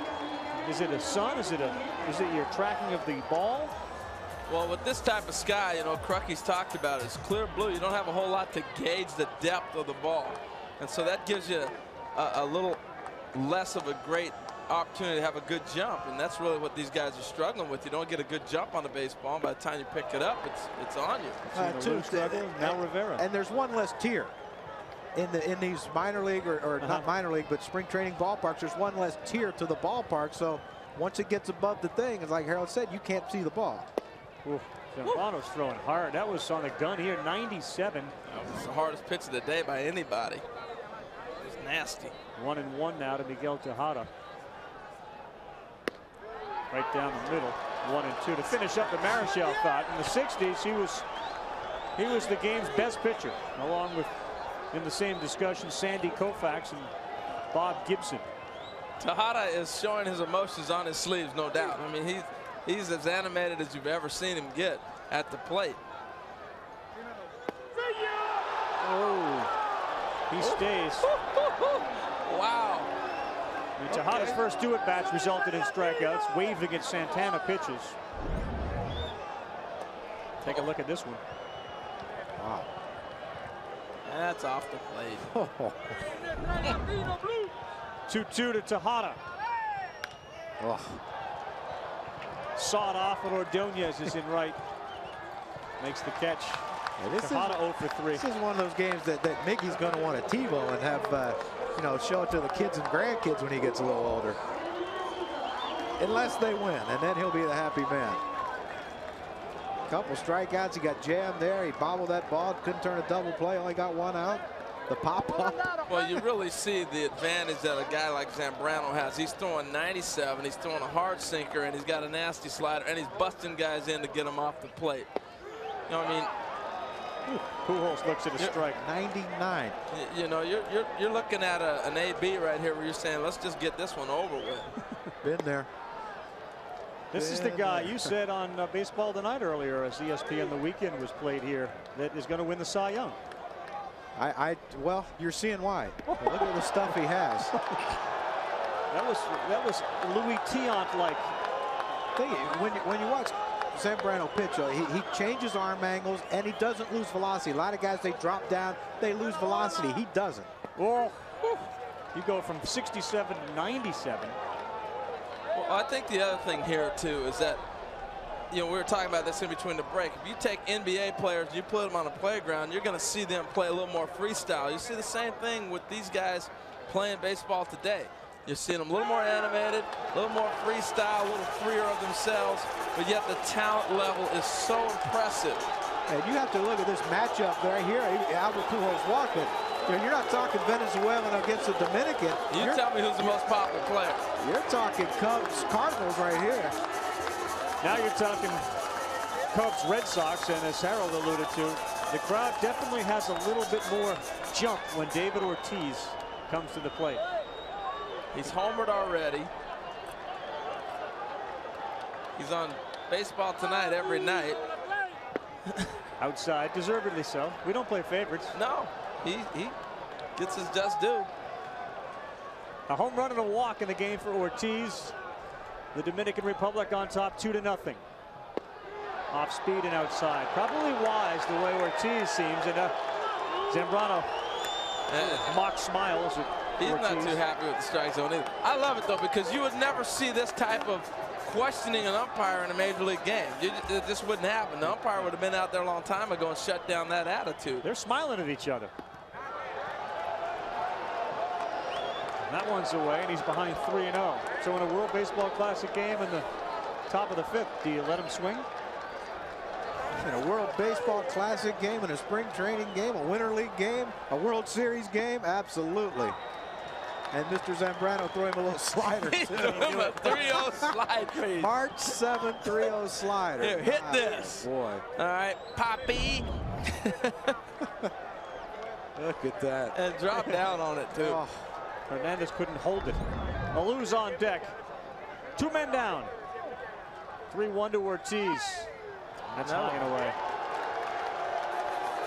So this inning was set up to face Alou. Once he got 2 outs, he said, Pujols and Ortiz, I'll go after Alou. We saw him throw the lollipop to Pujols. We saw him drop down on a 3-0 breaking ball to Ortiz. He's been sitting here going, if I have to, Moises Alou is the guy to get out. And now this is going to be his best stuff. I disagree with you 100%. Okay. He's one of the best pitchers in the National League. He's not going to pitch around a guy with 2 outs. He pitched around. He's not going to pitch around 2 guys to get to another all-star hitting in the 5th hole. He pitched around him. Please. He pitched around him. Now you see why Baseball Tonight's such an enjoyable show to work on and watch. There's a pitch outside to Alou. That just tells you why he didn't pitch around. If he pitched around those 2 guys, he's going to throw him a fastball because he's not going to want to get behind him either. He's coming with the cheese right here. He better. Watch your knuckles, Moister. Outside again. It speaks to the depth and the power that the Dominican lineup has, though, because beggars can't be choosers. As we talked about the top, right after Alou comes Adrian Beltre. Well, and Zambrano doesn't know where the ball's going right now. It doesn't look like. I would love to continue to keep my defense of pitching around him, but he doesn't know where he's located right now either. I'm sure Brian Sabian, the GM of the Giants, is delighted to hear that with Alou at the plate.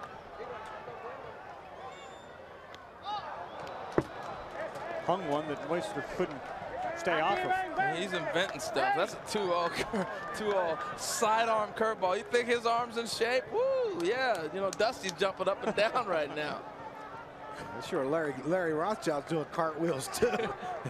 The Cubs pitching coach. He hadn't had the same delivery yet. 2 on, 2 out, 2-1 to Alou. Back up the middle, and that's going to be good for a single. Ortiz goes to 3rd. Pujols comes home. It's a 3-1 Dominican Republic lead. Well, and that's why you don't pitch around everybody and their brother with 2 outs. I'm just playing. A guy who's a proven RBI guy. I'm just playing defense. He just doesn't have his location right here. But this is a nice piece of hit by Moises Alou. Remember, he hasn't seen a lot of breaking balls. Here's one. He takes it right back up the middle. And the reason he hits that so early in the spring is he has no movement. That's just hands and eyes. That's all that was. He has no movement in his stance at all. Well, too, you talk to a lot of great RBI guys who are Latin players. Tony Perez comes to mind. I remember him telling me once that most of his RBIs came going the other way with 2 outs because they weren't going to give him anything to pull with 2 outs. So you had to give in and go the other way. They impart that wisdom to the other Latino ball players, and you see a lot of guys. Andres Galarraga was great at going the other way. Moises Alou, they go the other way, go with what the pitcher gives them, and they drive in big runs. Dominican fans are having a blast here on top 3-1. Now Beltre up. More RBI opportunities for him. There's a strike down the middle from Zambrano. Dominican Republic, their real true rival is Puerto Rico because of the proximity and the number of the Dominicans that live in Puerto Rico. But because Venezuela beat them in the Caribbean series, this game really has taken on enormous magnitude within those 2 countries. Venezuela quickly, because of the number of players in the majors as well, is beginning to get on the same level as the Dominican Republic, and that's why that rivalry is budding. 1-1 to Beltre. That ball is ripped to left field, and it is gone. A 3-run home run from Adrian Beltre. No doubt about it.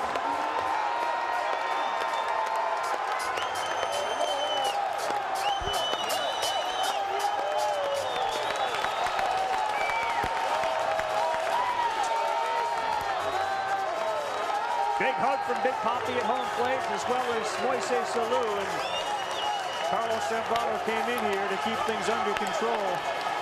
And unfortunately for him, the fire is raging 6-1 now in favor of the Dominican Republic.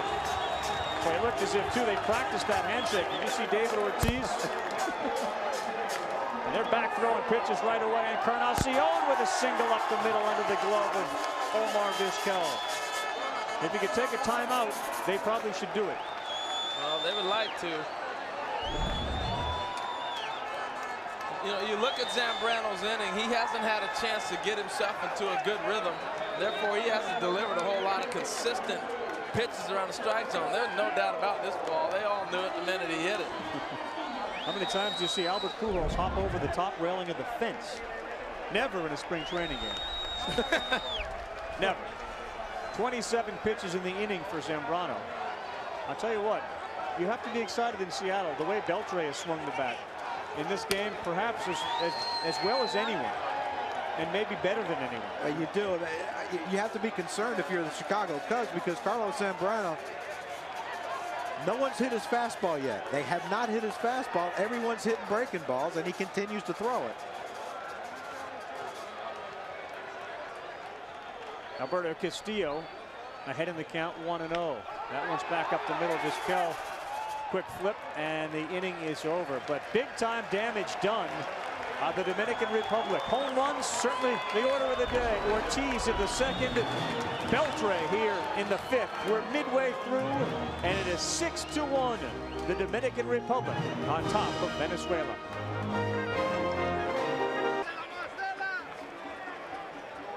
Big inning thanks to the big bat of Adrian Beltre. 6-1, the Dominican Republic on top of Venezuela. The World Baseball Classic. 16 international teams, over 400 superstars playing for the pride of their countries and the championship. For more information, visit worldbaseballclassic.com. That's one word, worldbaseballclassic.com. Well, Luis Sojo was right in 2 ways. His team got on the board, and the game continued to change with the home runs from Adrian Beltre. And once you get through the frontline pitchers, although clearly the Venezuelans, who still have guys like Garcia to start other games, understand what this event is all about. If you happen to lose the first game, you still have 2 more chances to win games. Strike 3 on the outside corner, and Batista, after struggling in his first half an inning, has found it. You still win 2 games, and then you move forward. That was some gas right there. Sure was. But very impressive. The interesting thing, when you look at Batista, got a little breaking ball or something right there. But if you look at Batista compared to Zambrano, Batista pitched out of the bullpen last year. Zambrano's a starter who had to come out of the bullpen, and he's never had to do that stuff before. There's a big difference in preparation. Carlos Guillen, no, Soriano couldn't get to that one. Slaps the ground in frustration, but that is a clean single. So as this thing continues on, to see how starting pitchers adjust when they're brought into a ball game as opposed to starting a ball game, sometimes it makes a big difference to guys, particularly this time of year, trying to get their work in. Yeah, and I think that's where the Americans, if there's an advantage anywhere for the American players, it's in that department. I think Buck Martinez, he has 4 starters and the rest are relievers, and that's the reason he did it. They're going to throw 1 inning pretty much every game, some of these guys. Here's Abreu, strike 1. Well, I honestly believe that's the best way to do it, is you have a cast of relief pitchers, and that's, you know, you may see that happening. You're starting to see it happen more in all-star games now too. It's a different game when you ask starters to come into a ball game and have themselves ready to go. All-star game type mentality. Abreu got jammed. There's no one covering first, but Pujols speaks into the bag. And that was good hands right there. The little one-handed bare hand. I'm surprised he snatched that with the bare hand. Why didn't he use the glove there, Crucky? Because he's a first baseman, and I've been telling you this for 2 years. They're the best athletes, but no, there's the thing right there. Now, should he have barehanded it? Maybe not. Should have caught it with the glove. But what he does is he checks the runner to make sure he can beat him to the bag, because the last thing you want to do when you're that close to the pitcher is have to feed the pitcher, who are not the best athletes in the world, and take a chance on him dropping it. Take it yourself.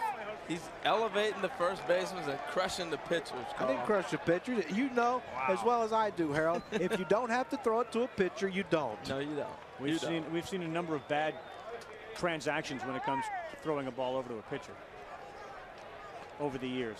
Miguel Cabrera steps in. The Florida Marlins this season are going to be a very big story when it comes to the major league season, because for all intents and purposes, it's almost a minor league team.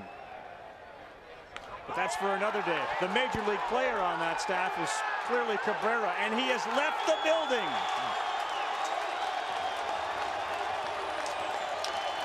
Miguel Cabrera's 2-run home run brings the Venezuelans within a couple.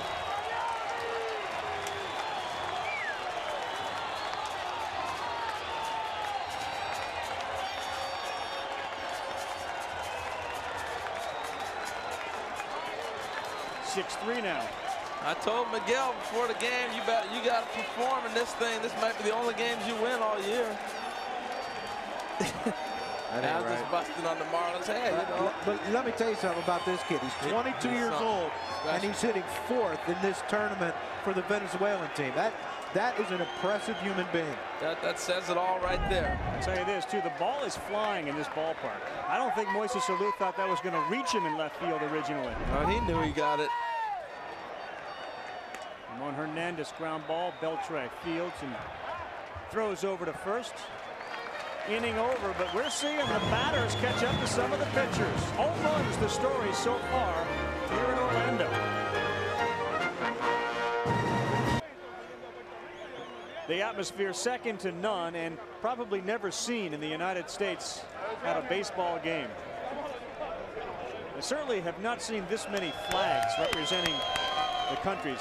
I mean, people get enthusiastic at baseball games, and we've seen World Series games. And Harold, you played at the Kingdome. It gets incredibly loud there before they move to Safeco. But I mean, this type of exuberance and passion and dancing and yelling and horns blowing, we haven't really seen in this country.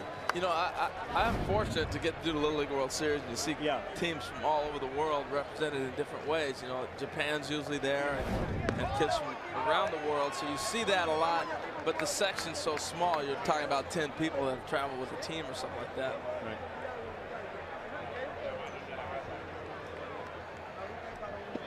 Inside and low to Willie Taveras, the number 9 hitter for the Dominican Republic team.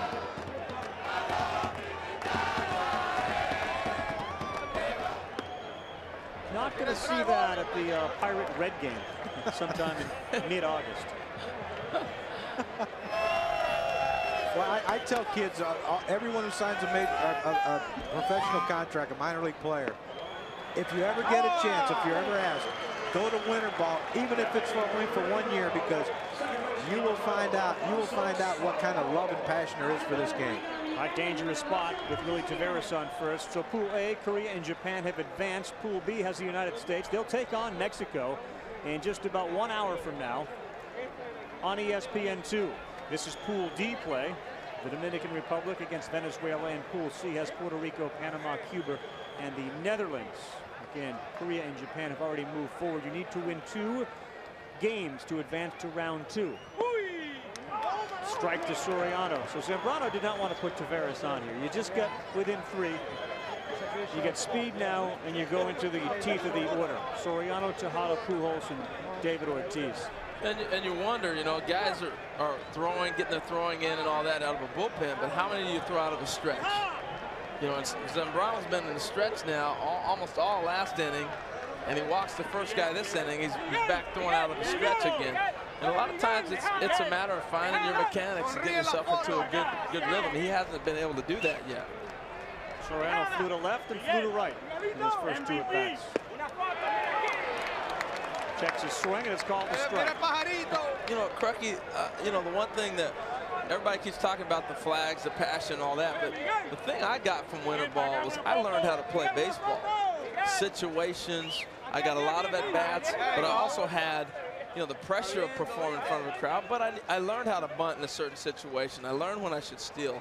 I learned a lot. What about yourself? Soriano rolls one over. Vizquel flips, double play, good scoop at first. And I thought that wasn't the first baseman, although Guillen's used to making plays like that. He's a shortstop, man. That was a beautiful pick. Vizquel to Alfonso de Guillen. Watch Taveras try to take him out here. You think he's not playing hard, but nice pick by Guillen. That's beautiful. I think it would be a thrill to play behind Zambrano. I would love it. Any pitcher who shows passion to me, I would love it. The guys are out there act like they don't want to be there. Not a lot of fun playing behind them. Foul ball off the bat of Tejada. Back to my question, what did you learn in winter ball? Well, what I learned was it's the only thing that can prepare you for playing in the big leagues.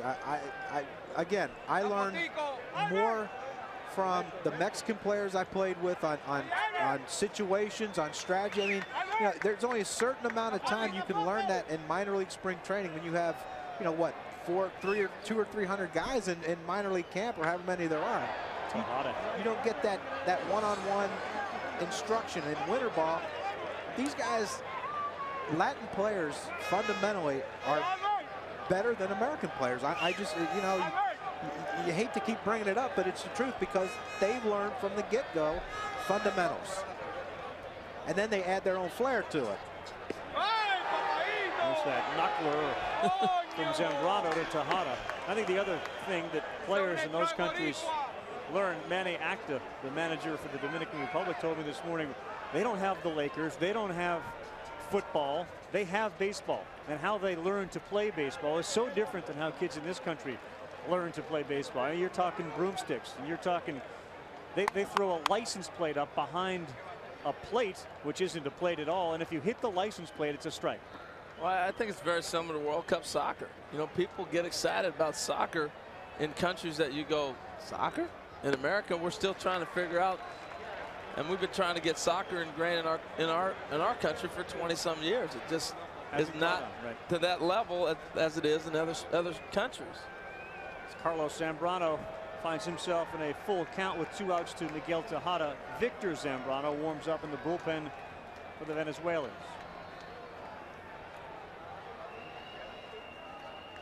Fouled away. Tell you what I learned too in winter ball was here's how they learn in the Dominican Republic. You didn't learn it this way, but you certainly saw kids doing it. Growing up in West Virginia, Carl, we used whatever we could for a baseball. I mean, it's, you know, my dad had an autographed baseball Mickey Mantle. It was in a case, and when we ran out of a ball, that's the one we used. We didn't know any better. Crucky. Well, we're not. I didn't say we were sharp. I just said we used the ball. You caught it every time, didn't you? You never let it hit the ground. Oh, no, it got out into the fields, and then we lost it. Oh, my goodness. So now there are people scurrying around the fields of West Virginia looking for a Mickey Mantle. Yeah, I think that one's a little rotted right now. It's probably not in too good a shape. But that's what's, I think, significant about this event is bringing light to how baseball players grew up. Oh, he got him with that. Look at Tejada. His third strikeout of the game. He's just confused. He's sitting there going, you got to be kidding me. You give me that much time to perform, and I get here, and that's this type of pitches I see the whole game long. Nasty. Manny Acta joins Peter Gammons when we come back from Orlando. Venezuelans won the Caribbean Series, but right now it's the Dominican Republic on top of Venezuela, and Peter Gammons is with Manny Acta. Peter? Manny, did you think that even great pitchers in this tournament might have a little bit of trouble with their command early on? Yes, I don't think there's one guy out there that's in top shape. I mean, hitters, pitchers. So I said earlier, whoever is on top mentally and ready for a mistake or something like it happened on the Zambrano hanging slider to Beltre will be able to take advantage of this situation. I wasn't expecting to see any of these guys in mid-season form. Do you think it'll get better as the tournament goes on? Oh, definitely. When you can the pitch count goes all the way to 80 on the second round, and these guys throw their side after this, I believe it's going to be interesting, and whoever goes to the finals, then will have it made. Now, we have Vladimir Guerrero's uniform hanging up here in the dugout. I know a lot of people have talked to him. Do you think there's a chance he will come back for this next round? I'm not sure, but you know, we have the door open for Vladdy. Our thoughts and our hearts are with him, and every decision he takes, we're supported because family comes first. A guy like him and a guy like Pedro, we miss him dearly. Manny, thank you very much. Take care. Magli Ordonez grounds out to Adrian Beltre, and that story about Vlad Guerrero is tragic. 3 of his cousins killed in an automobile accident in the Dominican Republic, and now his uniform hangs in the dugout. And I think that other telling sign of how close not only the Dominican players are, but the Venezuelans, after they had the national anthem and announced the players, they all gathered and hugged each other and high-fived each other, knowing that they were about to go into battle, but that didn't take away from the significance of the moment or the connection to baseball that these two countries have. Well, Carl, I think it's interesting now. There's a 30-man roster, and the rosters are supposed to be set. The only way you can replace a guy is with injury. Now, Vladimir obviously is being carried on their roster, but it's interesting with Pedro Martinez. He's not on the roster, but with his toe injury, if he is able to all of a sudden hypothetically be able to come back and pitch, the only way he's going to get back on that roster is if somebody has to leave with an injury. In Guerrero's case, I think there was what's called a bereavement exception. That ball popped up by Martinez. Oh, Miggy. Oh, Miggy. You didn't want to see Tejada go get that? Well, he's had a little bit of a struggle with everything he's done today. The grounder he struggled with, he booted it a little bit. The pop-up he fell down on, and 3 punch-outs, Carl. It's not what you call a great day for Miggy. But he had Miguel going out and Taveras coming in, and he yielded to Willie Taveras. Also struggling a little out there in left field has been Moises Alou. Well, and this is the time of the game. If they're playing a regular spring training game, which would probably be about their first or second game, these guys are out of the game by now. You got your 2 or 3 at-bats, you're out of there. And you heard Manny talking about mentally. The guys are going to be mentally tough. And this is where you got to sit there. You're going to play 9 innings. Tomorrow, these guys are going to be a little bit sore because you can work out all you want. But when you get on the grass, you start running around, you stand around for pitches. Alfonso deep, and it is gone. Edgardo Alfonso hits a home run. The Venezuelans move another one closer. 6-4. Is he redeemed yet? Tell you what, after that era, he has been locked and loaded and just unloaded on a Miguel Batista offering. It's going to be interesting with him in Anaheim. With Figgins can play all over the infield. You got Edgardo who can play some second and third, and they got a nice little thing going there, bringing Edgardo over there and get him a chance to play. Well, they have to figure out how to get him angry or do whatever it's going to take to get him into this mode. Let's throw a ball away in the first.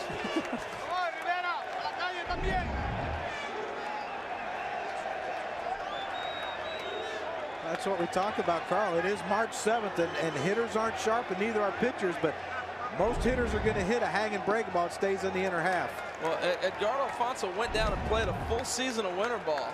And he said he had to go down to the winter and get himself ready to get his body back where it's at. You see him now, he's in great shape. Last year he was a little overweight. He's back playing like he's capable of, and he played a full season of winter ball this year. So he's one of those guys that is dialed in. Juan Rivera rolls one foul. I think having been close to the players earlier today, that can stand for Moises Alou, who appears to be in better shape. Adrian Beltre appears to be in better shape. Beltre and Alfonso, I think, are swinging the bats as well as anybody in this game. Alfonso is 3 for 3. Beltre is 2 for 3 with a single and a home run. Well, it shows you the character too of Adrian Beltre. I mean, he had struggled last year, and you know, he doesn't want to go through that again. He doesn't want to go through having to struggle again, and he wants to do everything he can to prepare himself to have a great season like he did a couple years ago with the Dodgers. And I think a lot of people worry about players' work ethic, but when you're around star players and you see the pressure, enormous pressure these guys have to perform, not only in this game, but during the season, during Major League Baseball. They go back and haven't had a good year. They got a lot of people letting them know about it. Yeah. So their work ethic is gonna be there. That's why I've never bought into that, because if you have this much of a passion for the game, you're gonna work.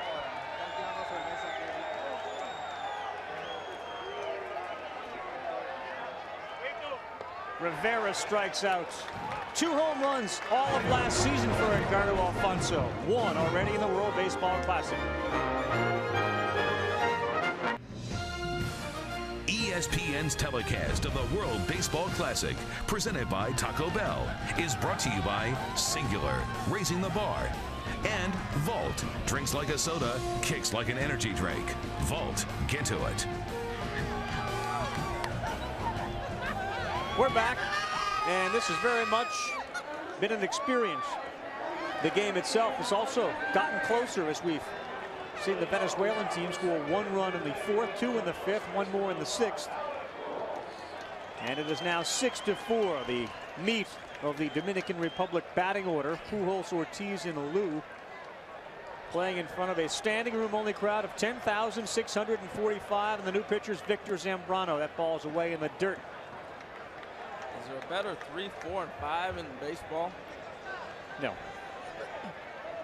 We asked you that earlier, and you actually thought that it was 2, 3, 4 then. Now it's 3, 4, 5. Changing the dynamics a wee bit. Fouled out of play. Let me ask you this question. Is there a better 3 in baseball than this man hitting right here? I'm telling you, he's phenomenal. I have a feeling that just talking to people, the way his work ethic is, the way his determination is, I have a feeling that in 5 to 7 years, we're going to be saying this guy's the best player ever. Good pitch by Zambrano, who offensively. Well, also the other thing that's so amazing about him is his character off the field. You know, he's involved with so many things, charities. Ripped, and that is going to drop for a single as Pujols running hard as he can to first, thinking about second. He'll go halfway and turn around. Throw over there is not in time. That's how you're supposed to play the game right there. Got that. You got that. Big turn, make him make a play. Great turn. Now look at the crowd as Ortiz comes to the plate. And they all yell at Poppy. Yeah, they said that Ozzie Guillen could run for president of Venezuela. I'm pretty sure Poppy would win the Dominican vote.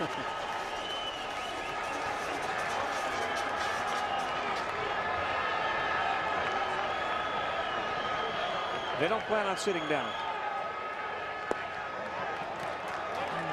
Victor Zambrano struggled a little bit last year, but he certainly figures in the plans this year for the New York Mets. And according to those in the Mets camp, looks as good as he's ever looked. Changed his mechanics a little bit. Ooh, that's a risky pitch. A nasty slider, though. Go up. Don't throw it again. He's looking for something fastball on that count. May, June, that's someone. He's autographing that one when the game's over. Ortiz homered in the 2nd inning to put the Dominican Republic team on the board.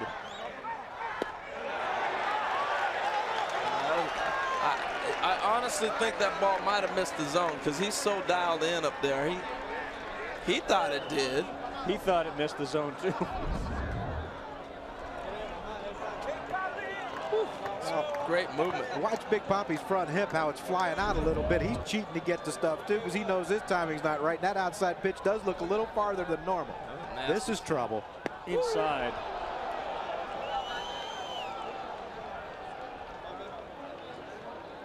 He's got him set up right now. I'm talking about Zambrano. Comes back with another fastball. He might get him. I'm telling you, Cracker. 2-2 to David Ortiz. Nasty. Strike 3. And that's as good as I think most Met fans and people who've watched Victor Zambrano pitch. Look, facing the batter. Look at the Venezuelan fans screaming out there. They're now singing Poppy. They're dancing Poppy. Well, I think they know they just avoided disaster. This is a filthy pitch, though. Look at the bottom drop out of that. There's no chance of him hitting this pitch. There's never ever been a question of Victor Zambrano's stuff. It's his location, and some say his concentration's not there for the full 6-7 innings he's out there. And if he can harness that, he could be very effective for the Mets. Well, maybe put him in a situation where he doesn't have to be a starter. Well, you better talk to Omar Minaya. I don't think they have a choice. Yeah, they don't have a whole lot of starting pitching right now, do they? With Pedro, Chris Benson's out now, are gone. Jay So's gone. Pedro, who knows what's going to happen with him to start the season. He's going to be a big part if they're going to win the National League East. Victor Zambrano's going to be a big part of that. Has to be. Oh, that was not located, and it got away. And obviously, Pujols goes to second, thinks about going to third, but slip out of the hand. Yeah, a little breaking ball. He just didn't have a good grip. Watch this. As soon as he starts to deliver, this ball spins right out of his hand. And you talked about changing grips and trying to figure out new pitches. This is some of the things that happen. But you'll see his delivery. Watch this. As soon as he gets to the top of the zone, this ball's gone. And you mentioned about the South African pitchers and the 99% that the American pitch. Apparently that was that 1% that's going to go on for a while. Fortunately, it's a breaking ball. Pujols in scoring position now for Alou. That ball is outside. Well, obviously the biggest names in the Dominican Republic are Manny, David Ortiz, Pedro Martinez. And Pedro and Manny aren't here. And Alex Rodriguez. What? They don't hold them in the same regard right now as they do. No, but you know what? What were they talking about during that whole MVP conversation last year? Hey, he's my brother. We're both Dominicans. You know, it doesn't matter who wins. That was the whole conversation. Well, the man on second base, Albert Pujols, better get thrown in that conversation too. No, but I'm just saying that, you know, you can't leave A-Rod out of that conversation, whether he's on this team or not. The fact of the matter is he's of Dominican descent, and everybody's claimed him last year until this winter when he didn't claim them, so to speak. But where does A-Rod's popularity in the Dominican rank next to Manny, Pedro, and David Ortiz as Beltre steps in, and this has been the most dangerous hitter of the Dominican team? Huh? Where does A-Rod rank, do you think? Well, not up there now. What? Say something. Quit shaking your head at me. I'm staying out of this conversation. I'm not getting involved. Beltre. It was his decision of who he wanted to play for. I'm not even judging it based on that. I'm not judging it on this decision. I'm just saying that I don't know that those three players. Maybe Peter's down on field. What does Peter think? Peter think that Alex Rodriguez in the Dominican Republic is as popular as Pedro and Manny and David Ortiz? You want to come to me? Yeah, we're coming to you. Okay. Adrian Beltre strikes out. Peter, did you hear Carl's question? Yeah, I heard it, and I would say I don't think Manny is as popular in the Dominican either. I think it's David Ortiz, Miguel Tejada are the most popular, and Pedro Martinez. I mean, it's, you know, one of the things everybody here has talked about is how brutally disappointed Pedro is, and he cannot throw even to a batter yet.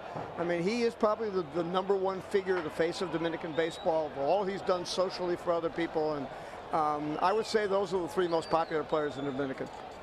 Now Juan Encarnacion called down to first. You have to throw Sammy Sosa in there. All the stuff he's done. Didn't he build a hospital for he was popular. I think that he was. I think that the thing with Pedro is, I mean, he's done this forever in his hometown of Montevideo.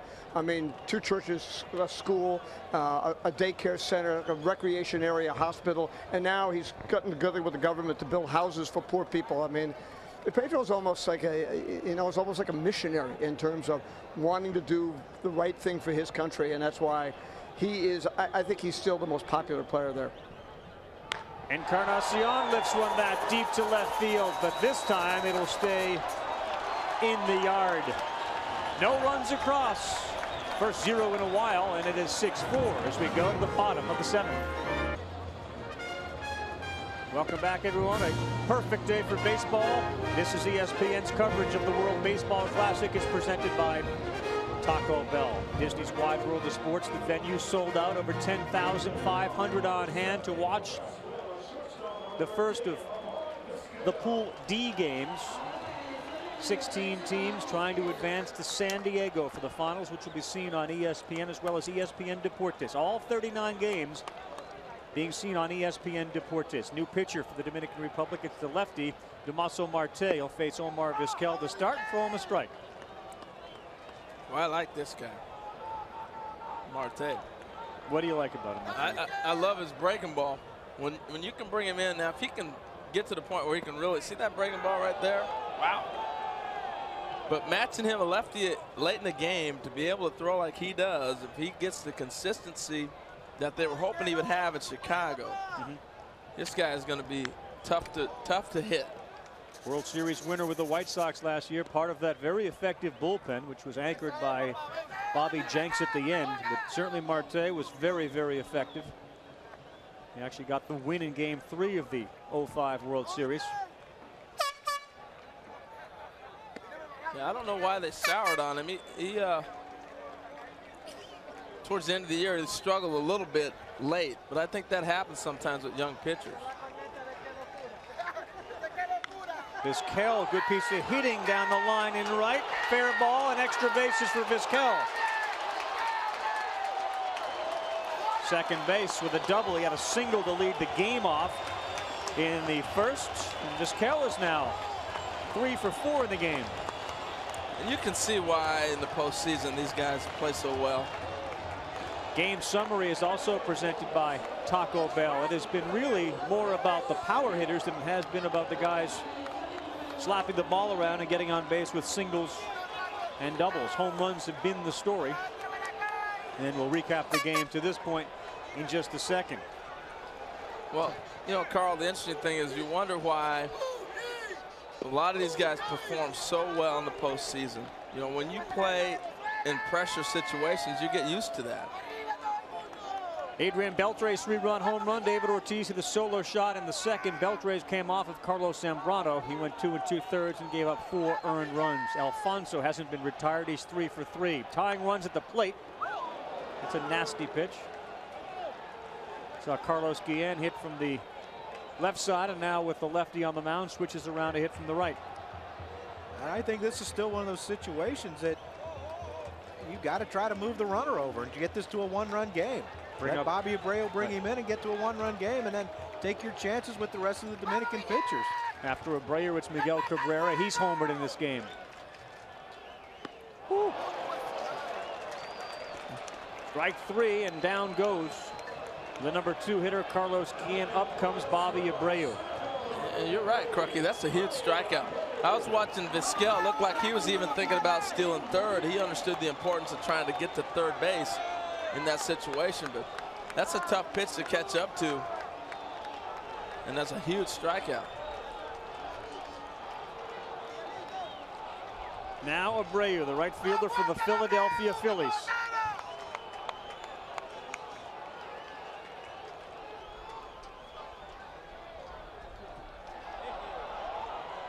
Bluff to second, and Vizquel gets back. I don't know that Tejada was on that same page, but I think we all got a real feel for the international flavor and the passion during the home run derby in Detroit when Bobby Abreu absolutely went nuts. And then the Venezuelan flags really began to fly, and he was draped in one, and it was all over. And I think that was sort of a calling card for this World Baseball Classic. Abreu gets into one to center field. Taveras is there. Vizquel not going to tag up. Not on that cannon. Woo, woo, woo. Wow. He can throw it. That was beautiful. That's just a nice baseball play all the way around. Center field attracted. He got underneath it. Vizquel knew he wasn't going to be in the gap. He went back to tag. You know, everybody did everything fundamentally right. He came up with a strong throw to the third base. That's a nice baseball play. And it looks like Damaso Marte is going to be taken out of this game. Manny Acta has already signaled to his bullpen. I'm not sure if Marte did something to himself, because obviously he hasn't thrown a lot of pitches, or the plan was to get him out because Miguel Cabrera is on deck. So Damaso Marte is out. He'll come back with a pitching change from Disney. ESPN's telecast of the World Baseball Classic is presented by the Taco Bell Crunchwrap Supreme. Now you're good to go. And in part by MLB 06, the show. Now available on PlayStation 2 and PlayStation Portable. We're back, the World Baseball Classic. Fans from the Dominican as well as Venezuela here, and being treated to a fabulous day of baseball on the field, and certainly cooperation from the weatherman. It has been beautiful in the 70s. Crowd's been enthusiastic. New pitcher is Julian Taveras, signed by the Red Sox as a free agent in January. He'll face Miguel Cabrera, who has gone deep in this game. Cabrera hit a home run in the 5th inning. And he represents the tying run as we play the bottom half of the 7th. Off-speed stuff from Taveras. Cabrera, strike one.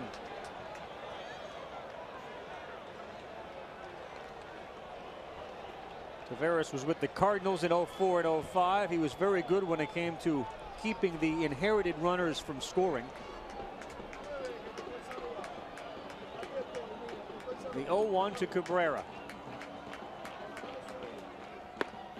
High and inside. One of the problems the Venezuelans have had today is delivering the runners home. They are 1 for 8 with men in scoring position. But Cabrera really wasn't part of that. He delivered a 2-run shot.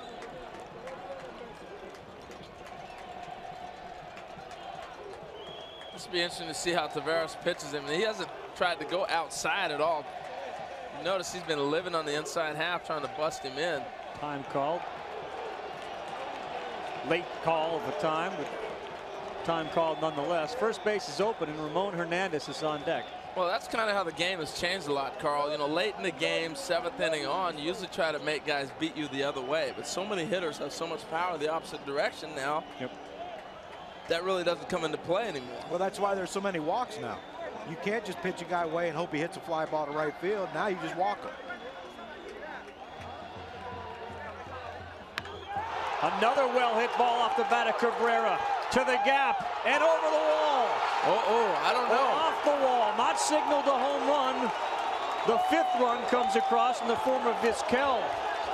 Have to take a look at this. Every fan from Venezuela is up, and so is Luis Sojo going out. And there's a wall close to the wall that surrounds the field behind that wall, and it appeared as if it hit that and bounced back, but obviously replays will show us better. Well, every fan in left field was yelling, that's a home run. They're going crazy out there. It either had to hit right at the top point to shoot back the way that it did, or that ball's out the back wall. But I think that back wall's a good 10, 15 feet behind, Carl. I really think this ball might have hit the fence. Well, let's take a look at it, and now the umpires are going to get together and talk. We saw things like this in the World Series with a Brad Ausmus home run off the wall. But here's the ball. Does it go over the first wall? Nope. No, it seems to hit that Budweiser sign and come back in. Right off the top. Hit right off the top of the fence and did come back in. That is a very accurate call by third base umpire, who, that's a tough call for him too. That's a long run on a ball hit that sharply. And they're discussing this without the benefit of any replay. Well, and the way you knew that it hit the top of the wall was the way that it caromed back. It didn't ricochet. Right. If you play on the steps as a little kid like I used to do, and you throw the ball off the steps, that ball, when it hits the point, shoots straight up in the air. It doesn't bounce back. I think they just broke the news to Luis Sojo, and obviously Luis and the umpires don't have the benefit of instant replay, but if they did, it's fairly convincing. And Sojo is arguing that it cleared the fence and came back, but replay shows that isn't what happened. The entire Venezuelan team is on the field. The fans, I mean, there are 5,000 arbitrators here telling them that yes, it did go, and there are 5,000 others who are saying no, it didn't. They're all turning around at the booth up here looking at us. I'm going, it's off the wall, people. It bounced off the wall. It's a 6-5 ball game. Cabrera ends up on second with a double.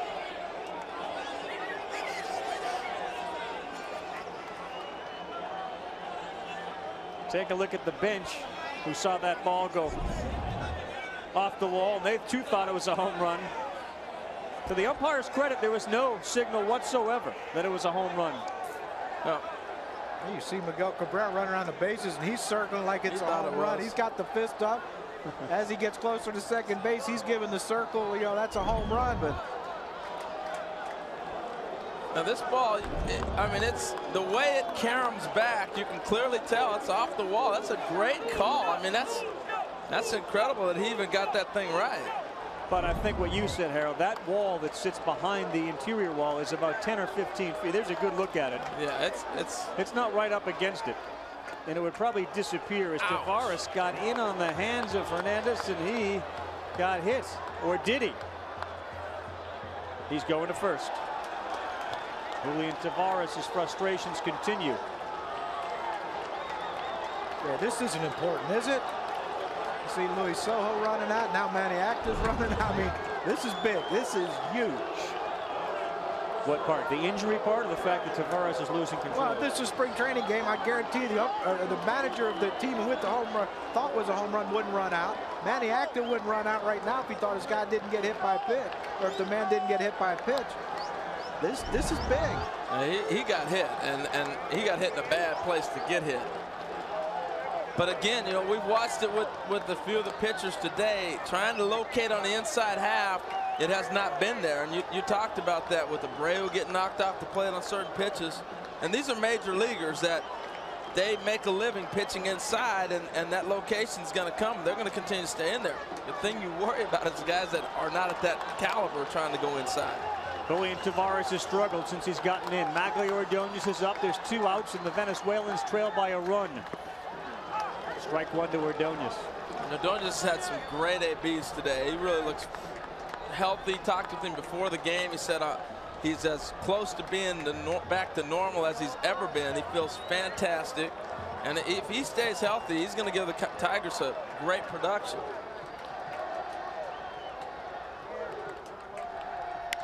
Ordonez hits it to center field. Tavares is out there. It'll carry him right to the edge of the track, and he brings it in. We're within 1. Venezuelan fans still wondering, was that a home run?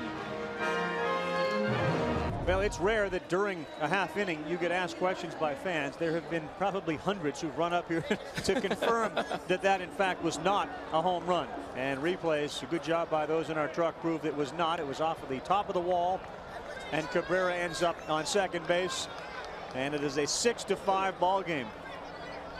The neat part about it was there was one fan from the Dominican Republic, now they are leading 6-5, who said, who cares, it's a great game. Yeah, no doubt. I'm sure that 5,000, 6,000, 7,000 Venezuelan fans would think, yeah, it'd be a better game if it was 7-7 or 6-6. I'm sorry.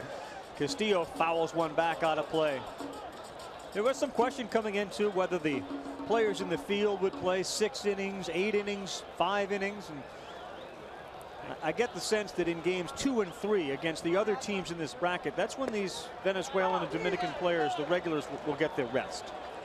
It seems like a 1-run game, they're not leaving. Well, you don't want to come out either. No, I understand. You know. But I played for a manager in Dick Williams. First day of spring training, I played 9. And I played 9 every game I played. That's how he would do it. You'd play 9, you'd have a day off. You play 9, you get a day off. You know, and That wasn't. No wonder you guys were terrible. That was. Ooh, nasty pitch. Victor Zambrano continues to be impressive. He gets Alberto Castillo as we kick off the 8th inning here.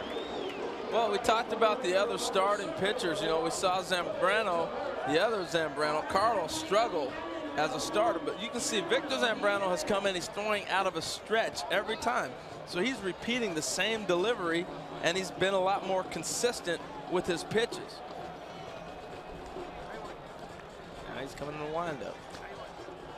Willie Tavera steps in, lays down a good bunt. That's going to stay fair. Fielded. What a play by Miguel Cabrera. That was mid-season, postseason form. I tell you what, he's showing just how great a player he is. I thought Crucky, one of the strong points you made is he's hitting 4th in this lineup.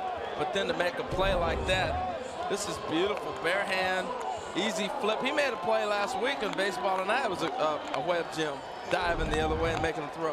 When Ozzie Guillen was third base coach for the Florida Marlins, when Miguel Cabrera first came up, I asked Ozzie, I said, what about this guy? And he said, he is going to be one of the special ones. And you know, Ozzie Guillen's going to tell the truth regardless of what people want to hear. And he was absolutely 100% correct with the way he judged the talent of Miguel Cabrera. Wow, Victor Zambrano seems to have the batters guessing so far. That ball was called a ball. 1-1. But Soriano, none of the hitters have really been comfortable against him since he's come in.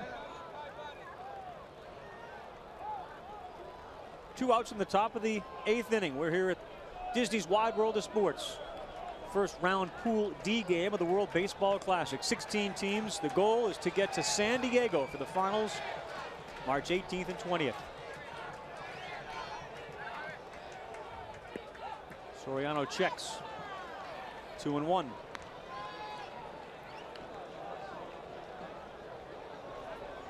This is like a party in the stand. I mean, you know, when you're looking at these, it's like a party, and 10,000 people got invited and they all showed up.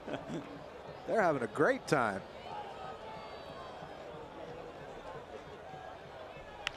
Soriano, Cabrera kicks it. Will he have time? Strong throw. He got lucky right there. Kicking that jug to his throwing hand. It's a 1-run game. We're going to the bottom of the 8th. We're back to Dominican Republic, leading Venezuela 6-5. We saw Damaso Marte, who helped the White Sox win the World Series. And here was the final out. Bobby Jenks getting it to Juan Uribe, who made the throw over. And Ozzie Guillen, the first Venezuelan manager to win a World Series title. And then he grabbed the trophy and took it to his nation and his city. And as John Kruk pointed out, if he someday wants to run for president, he can. And he might. I'd like to hear that acceptance speech. Ronnie Belliard takes over at second base for the Dominican Republic, replacing Alfonso Soriano. And here you go. Welcome to the game. You're playing a deep second at that. Teammate, I got you.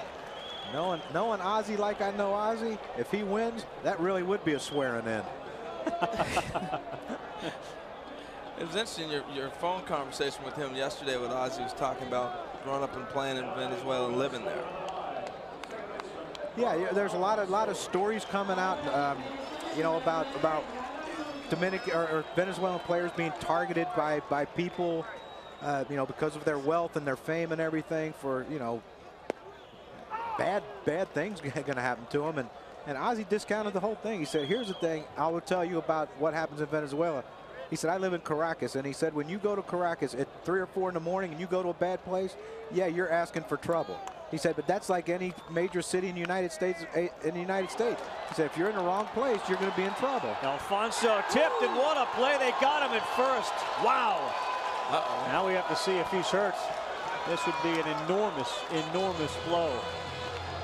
Tejada gets up and kind of limps around, and he says, no, stay there, but Manny Acta's going to come out to look at him. That ball deflected off the glove of Julian Tavares, and then Tejada had a hard time picking it up originally. Take another look at him.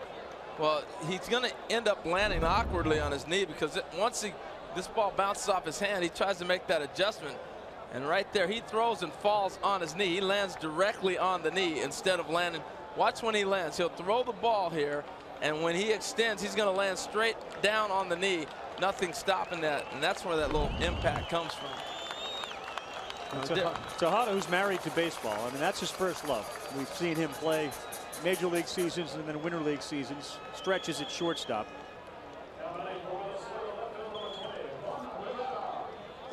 And he sends Manny Active back to the bench. I don't think he's coming out of this game. If he was spring trained, he'd be gone.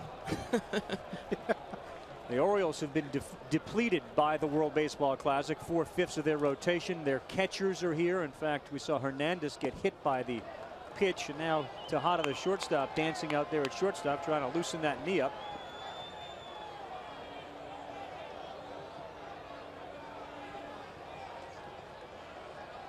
But a great play by Tejada to get Alfonso. On Rivera. Swings and misses. 1-1. Yeah, just staying with that ball, coming up with that play. That changes the whole inning. You're a middle infielder. Why did he try to backhand that play? Alfonso doesn't run well. Maybe he thought he did. That's why he barehanded it.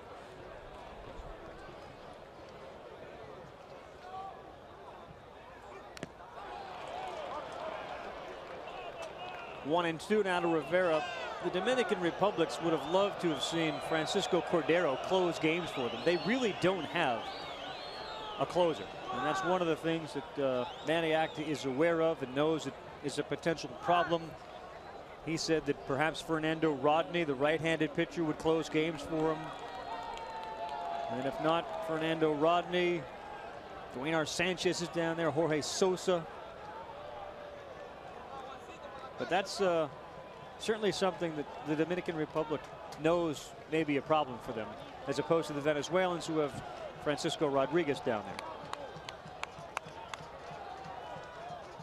Duenar Sanchez can close games as well for them.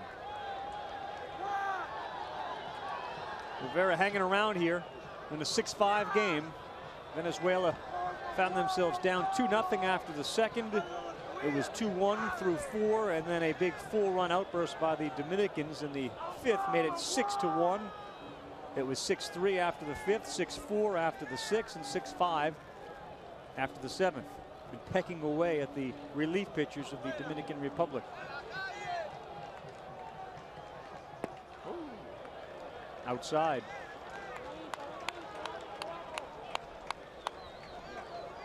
Julian Tavares is the type of pitcher. He's sort of like Carlos Zambrano. He just doesn't throw as hard, but he'll change angles. He'll throw from over top. He'll drop down. Every pitch he throws from 3 or 4 different angles, and that makes him have about 12 pitches. 2-2 to Rivera before the top of the order. Now 3-2 with Vizquel waiting on deck. Great sense of timing from the crowd here. They do understand the significance of a single pitch or a single play. And you know what? It's as unusual as it is to everybody else. So is it to the umpires. You know, these guys aren't umpiring in these countries in winter ball. They're getting a feel for it too. Yeah, the fans there will yell at umpires. They'll yell at their own players if they're not performing. There's no fear of accountability that the fans feel to the players. Good off-speed stuff from Tavares. Rivera goes down. We'll continue from Orlando. Just about 4 o'clock in the East. High time for the folks visiting Walt Disney World to cruise through the Magic Castle. And we are within a David Ortiz, Miguel Cabrera home run from there. Meantime, out west, Arizona the site for the Mexico versus United States game as the World Baseball Classic continues on ESPN2. Derek Jeter and A-Rod representing the United States. Johnny Damon as well. Jake Peavy gets the start in that game against Rodrigo Lopez of Mexico. The World Baseball Classic telecast are all presented by Taco Bell on ESPN2, 4 o'clock Eastern time. 9th inning now. Miguel Tejada. He struck out a lot, so he lays down a bunt. I think his leg is okay, and he's on first. That's another weapon that he has, and you may not see that in the regular season in Baltimore, but to get on in front of these guys, that's what you do. And I think he's smart. He's a smart enough player. We all know he's an intelligent player. He's smart enough to realize he has been overmatched all day by every pitcher the Venezuelans have thrown out there. And he figured, you know what? I've got to do something to make contact. Let me lay down this bunt. Good for him, though. Check the eagle at the door, and as Harold said, bring up Pujols and Ortiz and Olu and see what kind of damage can be done. Well, you know, everybody's been around baseball long enough in this game here to understand to add on late in the game is so important. That ninth inning, one run so often does not stand up, and that's another thing I'm sure was playing in his mind. Pujols had a single in his last at bat. Zambrano delivers again as he throws in his third inning. Victor Zambrano.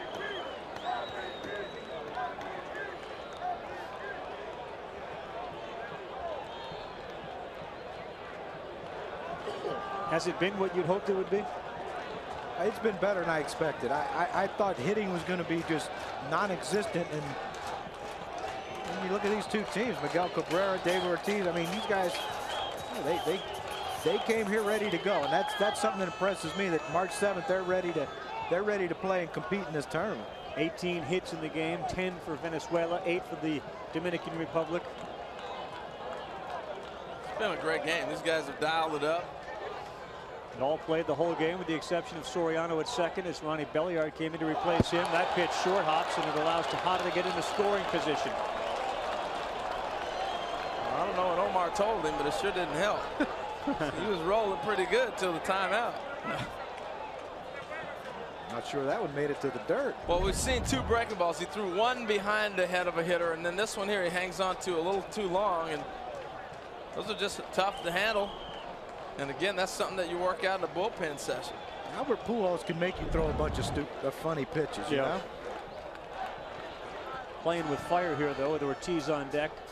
Pujols hits one deep to left field, but it'll stay in. Rivera catches and throws back.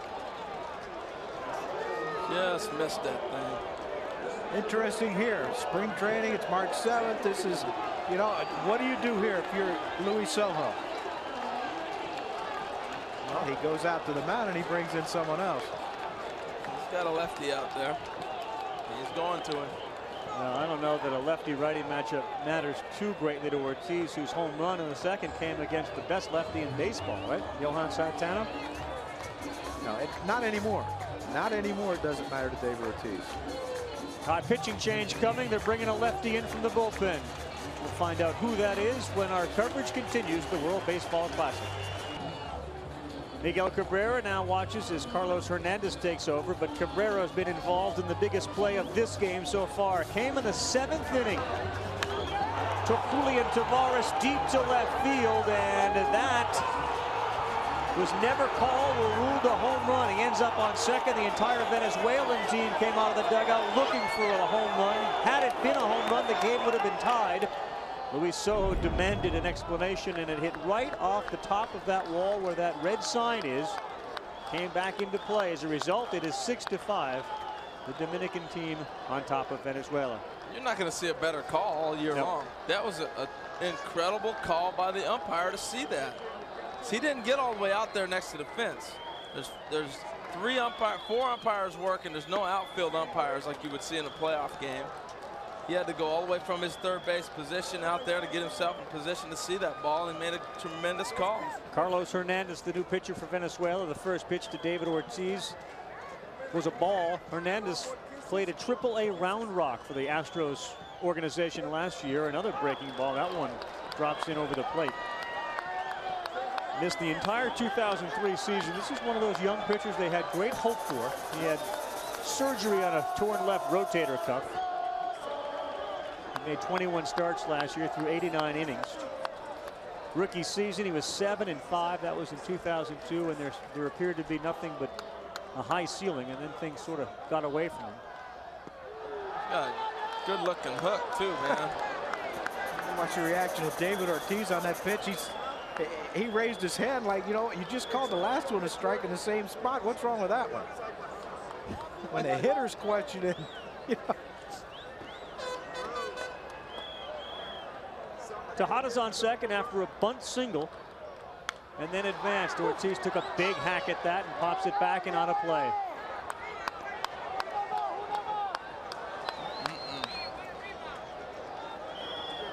You know, some guys can just hit. This is one of them? He's one of them. He can just hit. It's like you, Croc. Just hit. Tell you what, David Ortiz had more on his wrist the other day when we talked to him on Baseball Tonight than I made in my career. Want the outside pitch, and instead sails high and over the center of the plate. He had some bling. He said he is the king of bling, and there ain't no doubt about it. He was a walking jewelry store. Thought he was going to the Oscars. 3-2, 1 out. We're on the top of the 9th inning. Tejada off. David Ortiz has just hit that ball a mile. Second home run of the game for Ortiz. And the Dominican lead now goes to 8-5. Well, there'll be no controversy on that one. Well, he showed him those breaking balls early in the count. You can forget it. That was your vintage hang 'em and bang 'em type pitch from Hernandez. That was high and hung and soft. Like I said, he just hit. Man. What a way to start the World Baseball Classic for David Ortiz. 2 home runs in the game.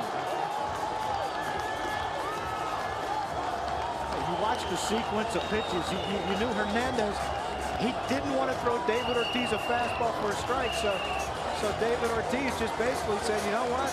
He's not going to throw me a fastball for a strike. Why don't I just set on a breaking ball? And again, apparently Soho obviously wanted the lefty on lefty, but he was able to survive the Pujols at bat with first base open. Barely. Pujols just missed it. I think it was the 2 breaking balls earlier in that bat that allowed him to measure that. You know, you hit with your eyes, and he got a chance to see those breaking balls. The one that was called strike, and then the reaction John was talking about, why did you call that one? And he got one, hung it, hanging big time. He just banged it.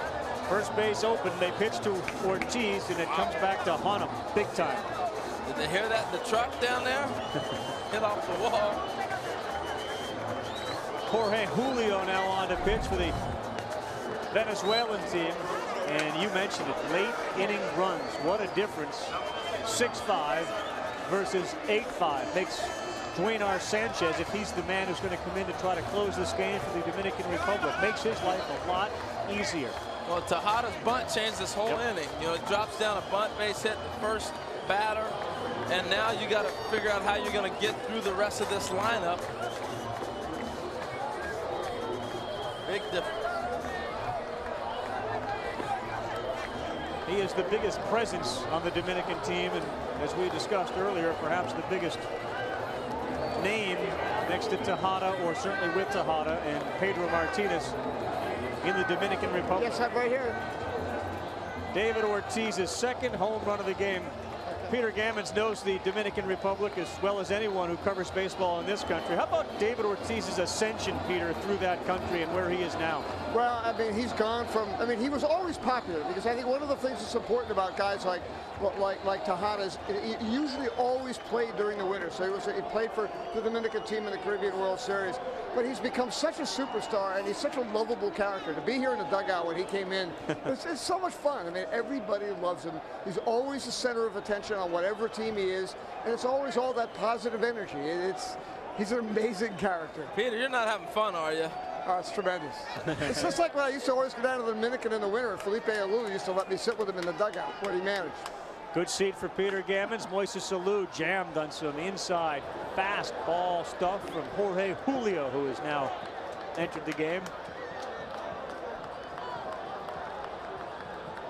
You know, Peter, it'd be interesting to me. When did you see, you've been around baseball 30-some years, when did you see the big turn in Dominican players coming and having such a contribution in the big leagues? Another hit for Moises Alou, Peter. I think it really started in the mid-'80s. I mean, there have been great players like Felipe Alou, and of course, and then, you know, Juan Marichal and players like that set the tone. But the game really became wildly popular and started growing when the academy sprouted in the 80s. And the Toronto Blue Jays Pat Gillick had a lot to do with that. But it more and more became the national game, the national mentality. And it's to be down there and go to the playoffs in the Dominican is just one of the great experiences. Now it's Beltre to face. Ouch, that thing was hit hard.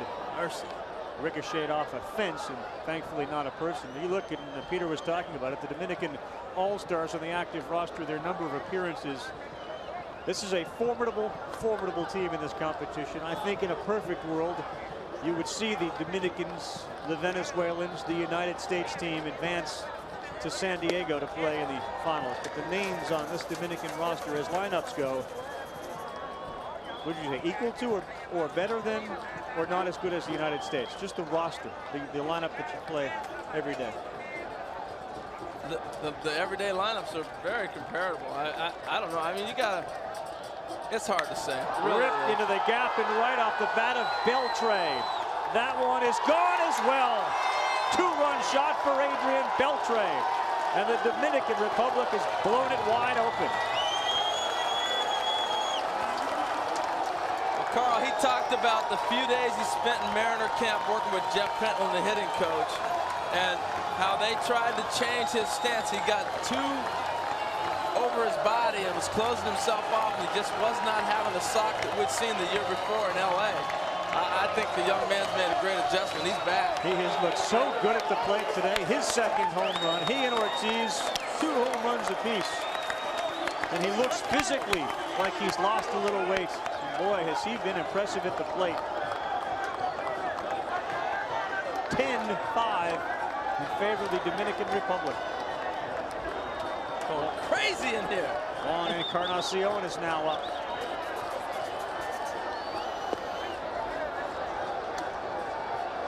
Well, usually good pitchers, and we heard this refrain, beat good hitters, but in this one, it's been the hitters who have won the game for the Dominican Republic. Bucky, what do you think about Beltre? The talent, single. The talent has always been there. It's just, you know, some question is, you know, did he want to be a superstar? And I think what you're talking about, the extra work, the coming in camp in shape, working extra, changing, making adjustments. I mean, that's what this game's all about, Harold. You know as well as anyone, if you don't make adjustments, you're going to get buried in this game. And it looks like Adrian Beltre is making adjustments. And I tell you what, that's a mid-season swing right there. You can drive a ball out of these ballparks, these bigger ballparks in spring training the other way, you're pretty much dialed in. Now it's Alberto Castillo to the plate. Perhaps we'll start seeing some players who have been on the bench the entire game, but it hasn't been such this inning. Home runs in the top of the 9th for David Ortiz and Adrian Beltre, the second for each in the game. Well, I think the one thing that you're noticing too, you're not going to see that knockdown pitch in these series, I don't think. I thought an interesting decision to go to Carlos Hernandez, who was in the minors all year, to face Ortiz. Broke the game open a little bit. Well, I mean, you got to try, I guess. I don't know. You figure you lefty. He gets that one strike called. I think if this was an elimination game, I think you walk him. I think that it's not an elimination game just yet. Right. And I think these fans came here to see these guys perform, and David Ortiz is a performer, and Luis Sojo understands the situation. Whoa! There's that non-knockdown pitch. Didn't hit Castillo. He got out of the way of it, but that was scary. Hope you don't predict the future anytime soon. That's getting undressed right there with the fastball. He undressed him. Look out. It's coming out. Watch the eyes. That's. That just got away.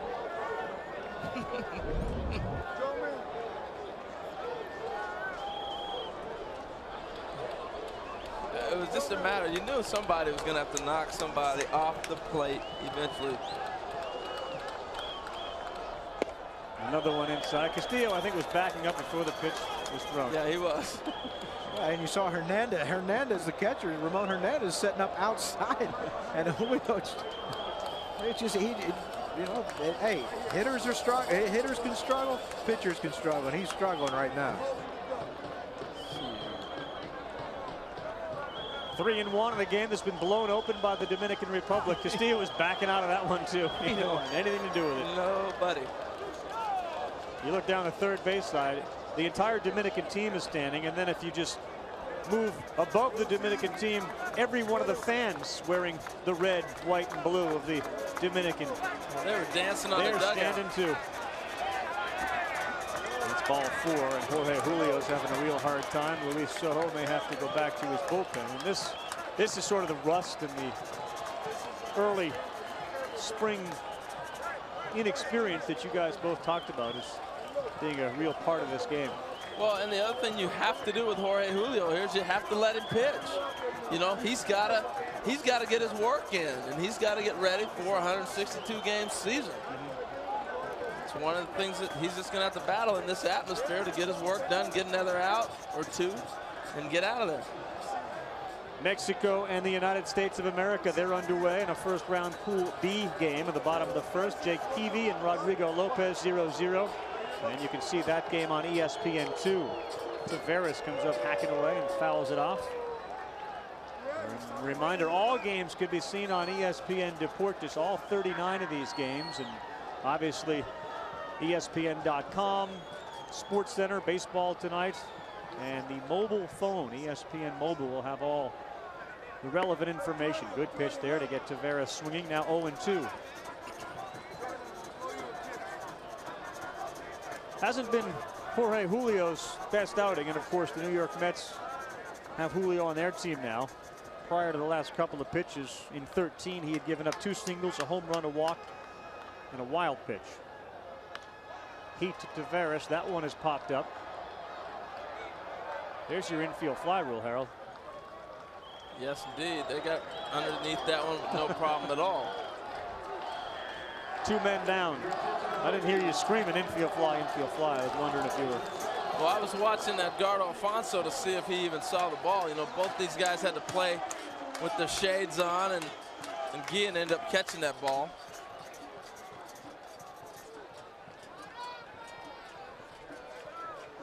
Ronnie Belliard came in as a replacement for Alfonso Soriano. Now at the plate. This is a good-looking player for the Cleveland Indians. He just needed an opportunity to play. And, you know, he got to Cleveland at the right time. That club's really starting to come together. He's a big part of it. 2 men on in a 10-5 game. Belliard fouls off his bat towards the Venezuelan bench. We will certainly talk about all the major league teams on Baseball Tonight during the season at 10 o'clock, and then again as part of the trifecta. John, Harold, Peter, and I, and the rest of the great cast that helps make up that program. Belliard gets around on one. It goes into left field. The 11th run of the game scores as Encarnacion touches home. I should say Beltre touches home. Encarnacion. I was right the first time.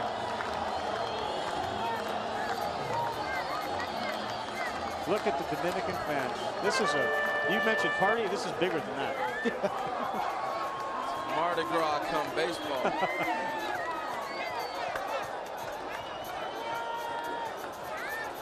The thing is, you see men and women doing all the cheers. I mean, you don't see that in the United States.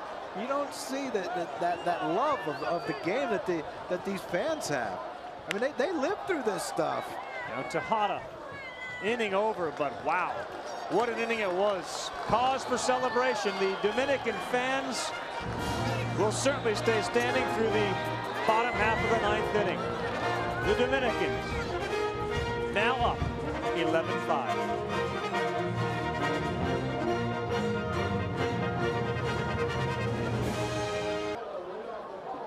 We're back and having a great time here as ESPN proudly presents the World Baseball Classic. The Dominican fans are the ones that are having all the fun right now.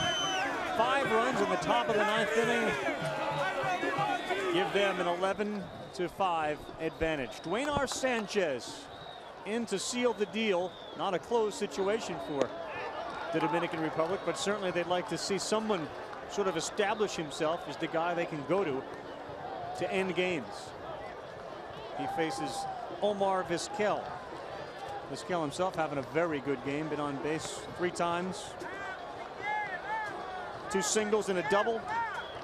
sandwiched around a strikeout in the 5th inning. If there's a silver lining for Venezuela, they get right back on the horse again, and they will play Italy tomorrow night. That'll be a little different than playing the Dominicans, you think? A little different atmosphere. A little bit. But I tell you what, the Venezuelan fans will be here and be as passionate as they are today. Yeah, they'll still be bringing it. Vizquel, shallow left field, tailing foul, giving chase, and Alou's going to be there to make the catch. 1 man down. What a huge advantage for the Dominican team to have a closer in a closer position. You know, I think that comes into a play for him with Frankie Rodriguez. He's familiar with this. He's accustomed to coming in the game when it needs to be nailed down. Now, obviously, today is not a close situation. He's just getting his work. But as this thing progresses, you start looking at the other teams. Chan-Ho Park is closing for Korea. You know, that's a starter in a position he's never been in before. It's going to be interesting to see how this thing plays out the rest of the time. Yeah, Sanchez was basically 8 for 8 last year as he came on to help close for the Dodgers. Yeah, I said Frankie Rodriguez. They look so much alike. But he has closed. Rodriguez is the closer for Venezuela. Reports from Dodger camp say Gagne is back, left because of a death in the family, and looks outstanding. Sanchez is now a member of the New York Mets. Ooh, that's a tough pitch. Ahead 0-2 now. If he could do anything like Frankie Rodriguez, they'd be delighted in New York. They wouldn't have had to go out and get Billy Wagner. I can tell you that. He does hop off the mound a little bit too. They got like the same mannerisms. Yeah, they do. You know, some guys, you know, have the same stance, and that's where it ends. But they do have a lot of the similar mannerisms.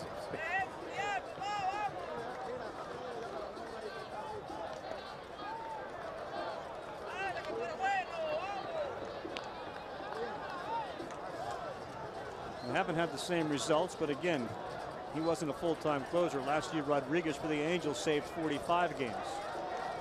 And Sanchez 8 for the Dodgers.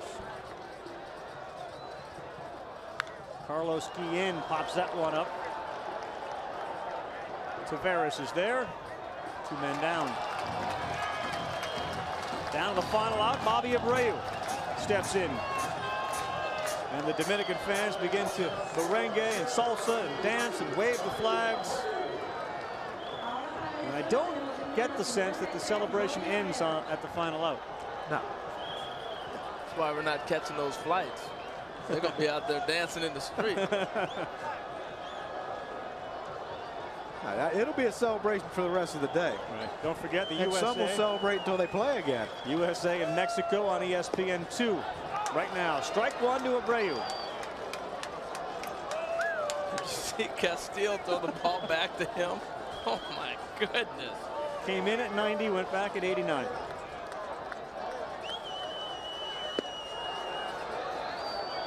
Inside just.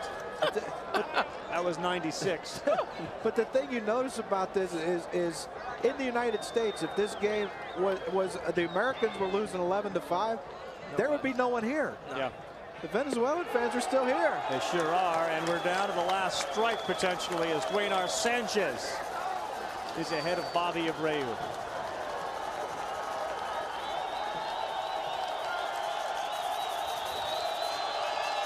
Abreu 0 for 3 in the game with a walk. You're right. Every fan in the stands on their feet. Look, he may have overthrown that, trying to get the final out. Castillo overthrew it back at him. He better not miss it, because he is throwing a seed back at him.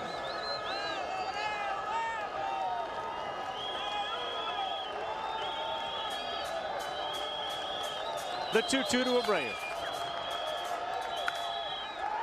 Lifted into left center field. Moises Alou is there, and he makes the catch. Look at Tejada raising his arm in celebration.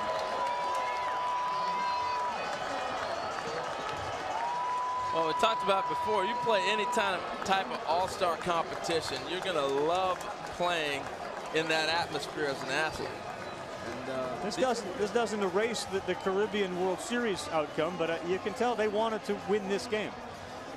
And they're celebrating like they wanted to win this game. Absolutely. And you know, like I said, when you talk to the Venezuelan players, they knew the Dominicans were going to give them everything they had coming into this game today, and that's exactly what happened. I mean, these guys were relentless. I mean, they had an offensive onslaught against what we thought was the best pitching in the field, the Venezuelan team. And you know, they did a job against Venezuela's best pitchers. Well, you saw an offense today in the Dominican Republic that was phenomenal. And there were some good signs on the Venezuela side also. Edgardo Alfonso had a huge game. I thought Beltre had a big game for the Dominican. Those two players kind of stood out for what they needed to do, come back off of last year's seasons that they had. Miguel Cabrera had a great game as well for Venezuela, and of course David Ortiz with his 2 home runs. Enormous. So the Dominican Republic has drawn first blood. They are now 1-0 in Pool D. You've got to win 2 games to advance to the second round, which is also a round-robin format, and then you get into the single elimination as we move towards San Diego in the finals on March 18th and March 20th. Again, Venezuela gets right back up, and they will play Italy tomorrow night. You see David Ortiz and others celebrating an 11-5 victory. So they went through Johan Santana, the Dominican offense. They went through Carlos Zambrano. Victor Zambrano got hit pretty hard. And then the deeper you got into the bullpens, that 5 runs in the 9th and the 4 runs in the 6th were really the difference. Well, you go into a game, Carl, you're facing a guy like Johan Santana. You want to draw first blood. And you know, the Venezuelan pitching was talked about. David Ortiz said, you know what? I'll show you we can score off these guys. Let me get this thing going. And he hit the home run the 2nd inning and basically opened up the floodgates for the Dominican offense. I was impressed with the quality of play. You know, obviously guys are still not at top game condition, but I think the crowd really made this a better game than it actually was, because they brought such a flavor and an excitement to the game that had not been experienced here, particularly at Disney here in Orlando. And you have to remember too, now just because this is early in the year, these guys are still nervous. These guys are veteran all-star players. You're still nervous when you're playing the first few innings of this game, and it showed. Edgardo Alfonso made the mistake. Santana made some mistakes, but overall it was a great play game.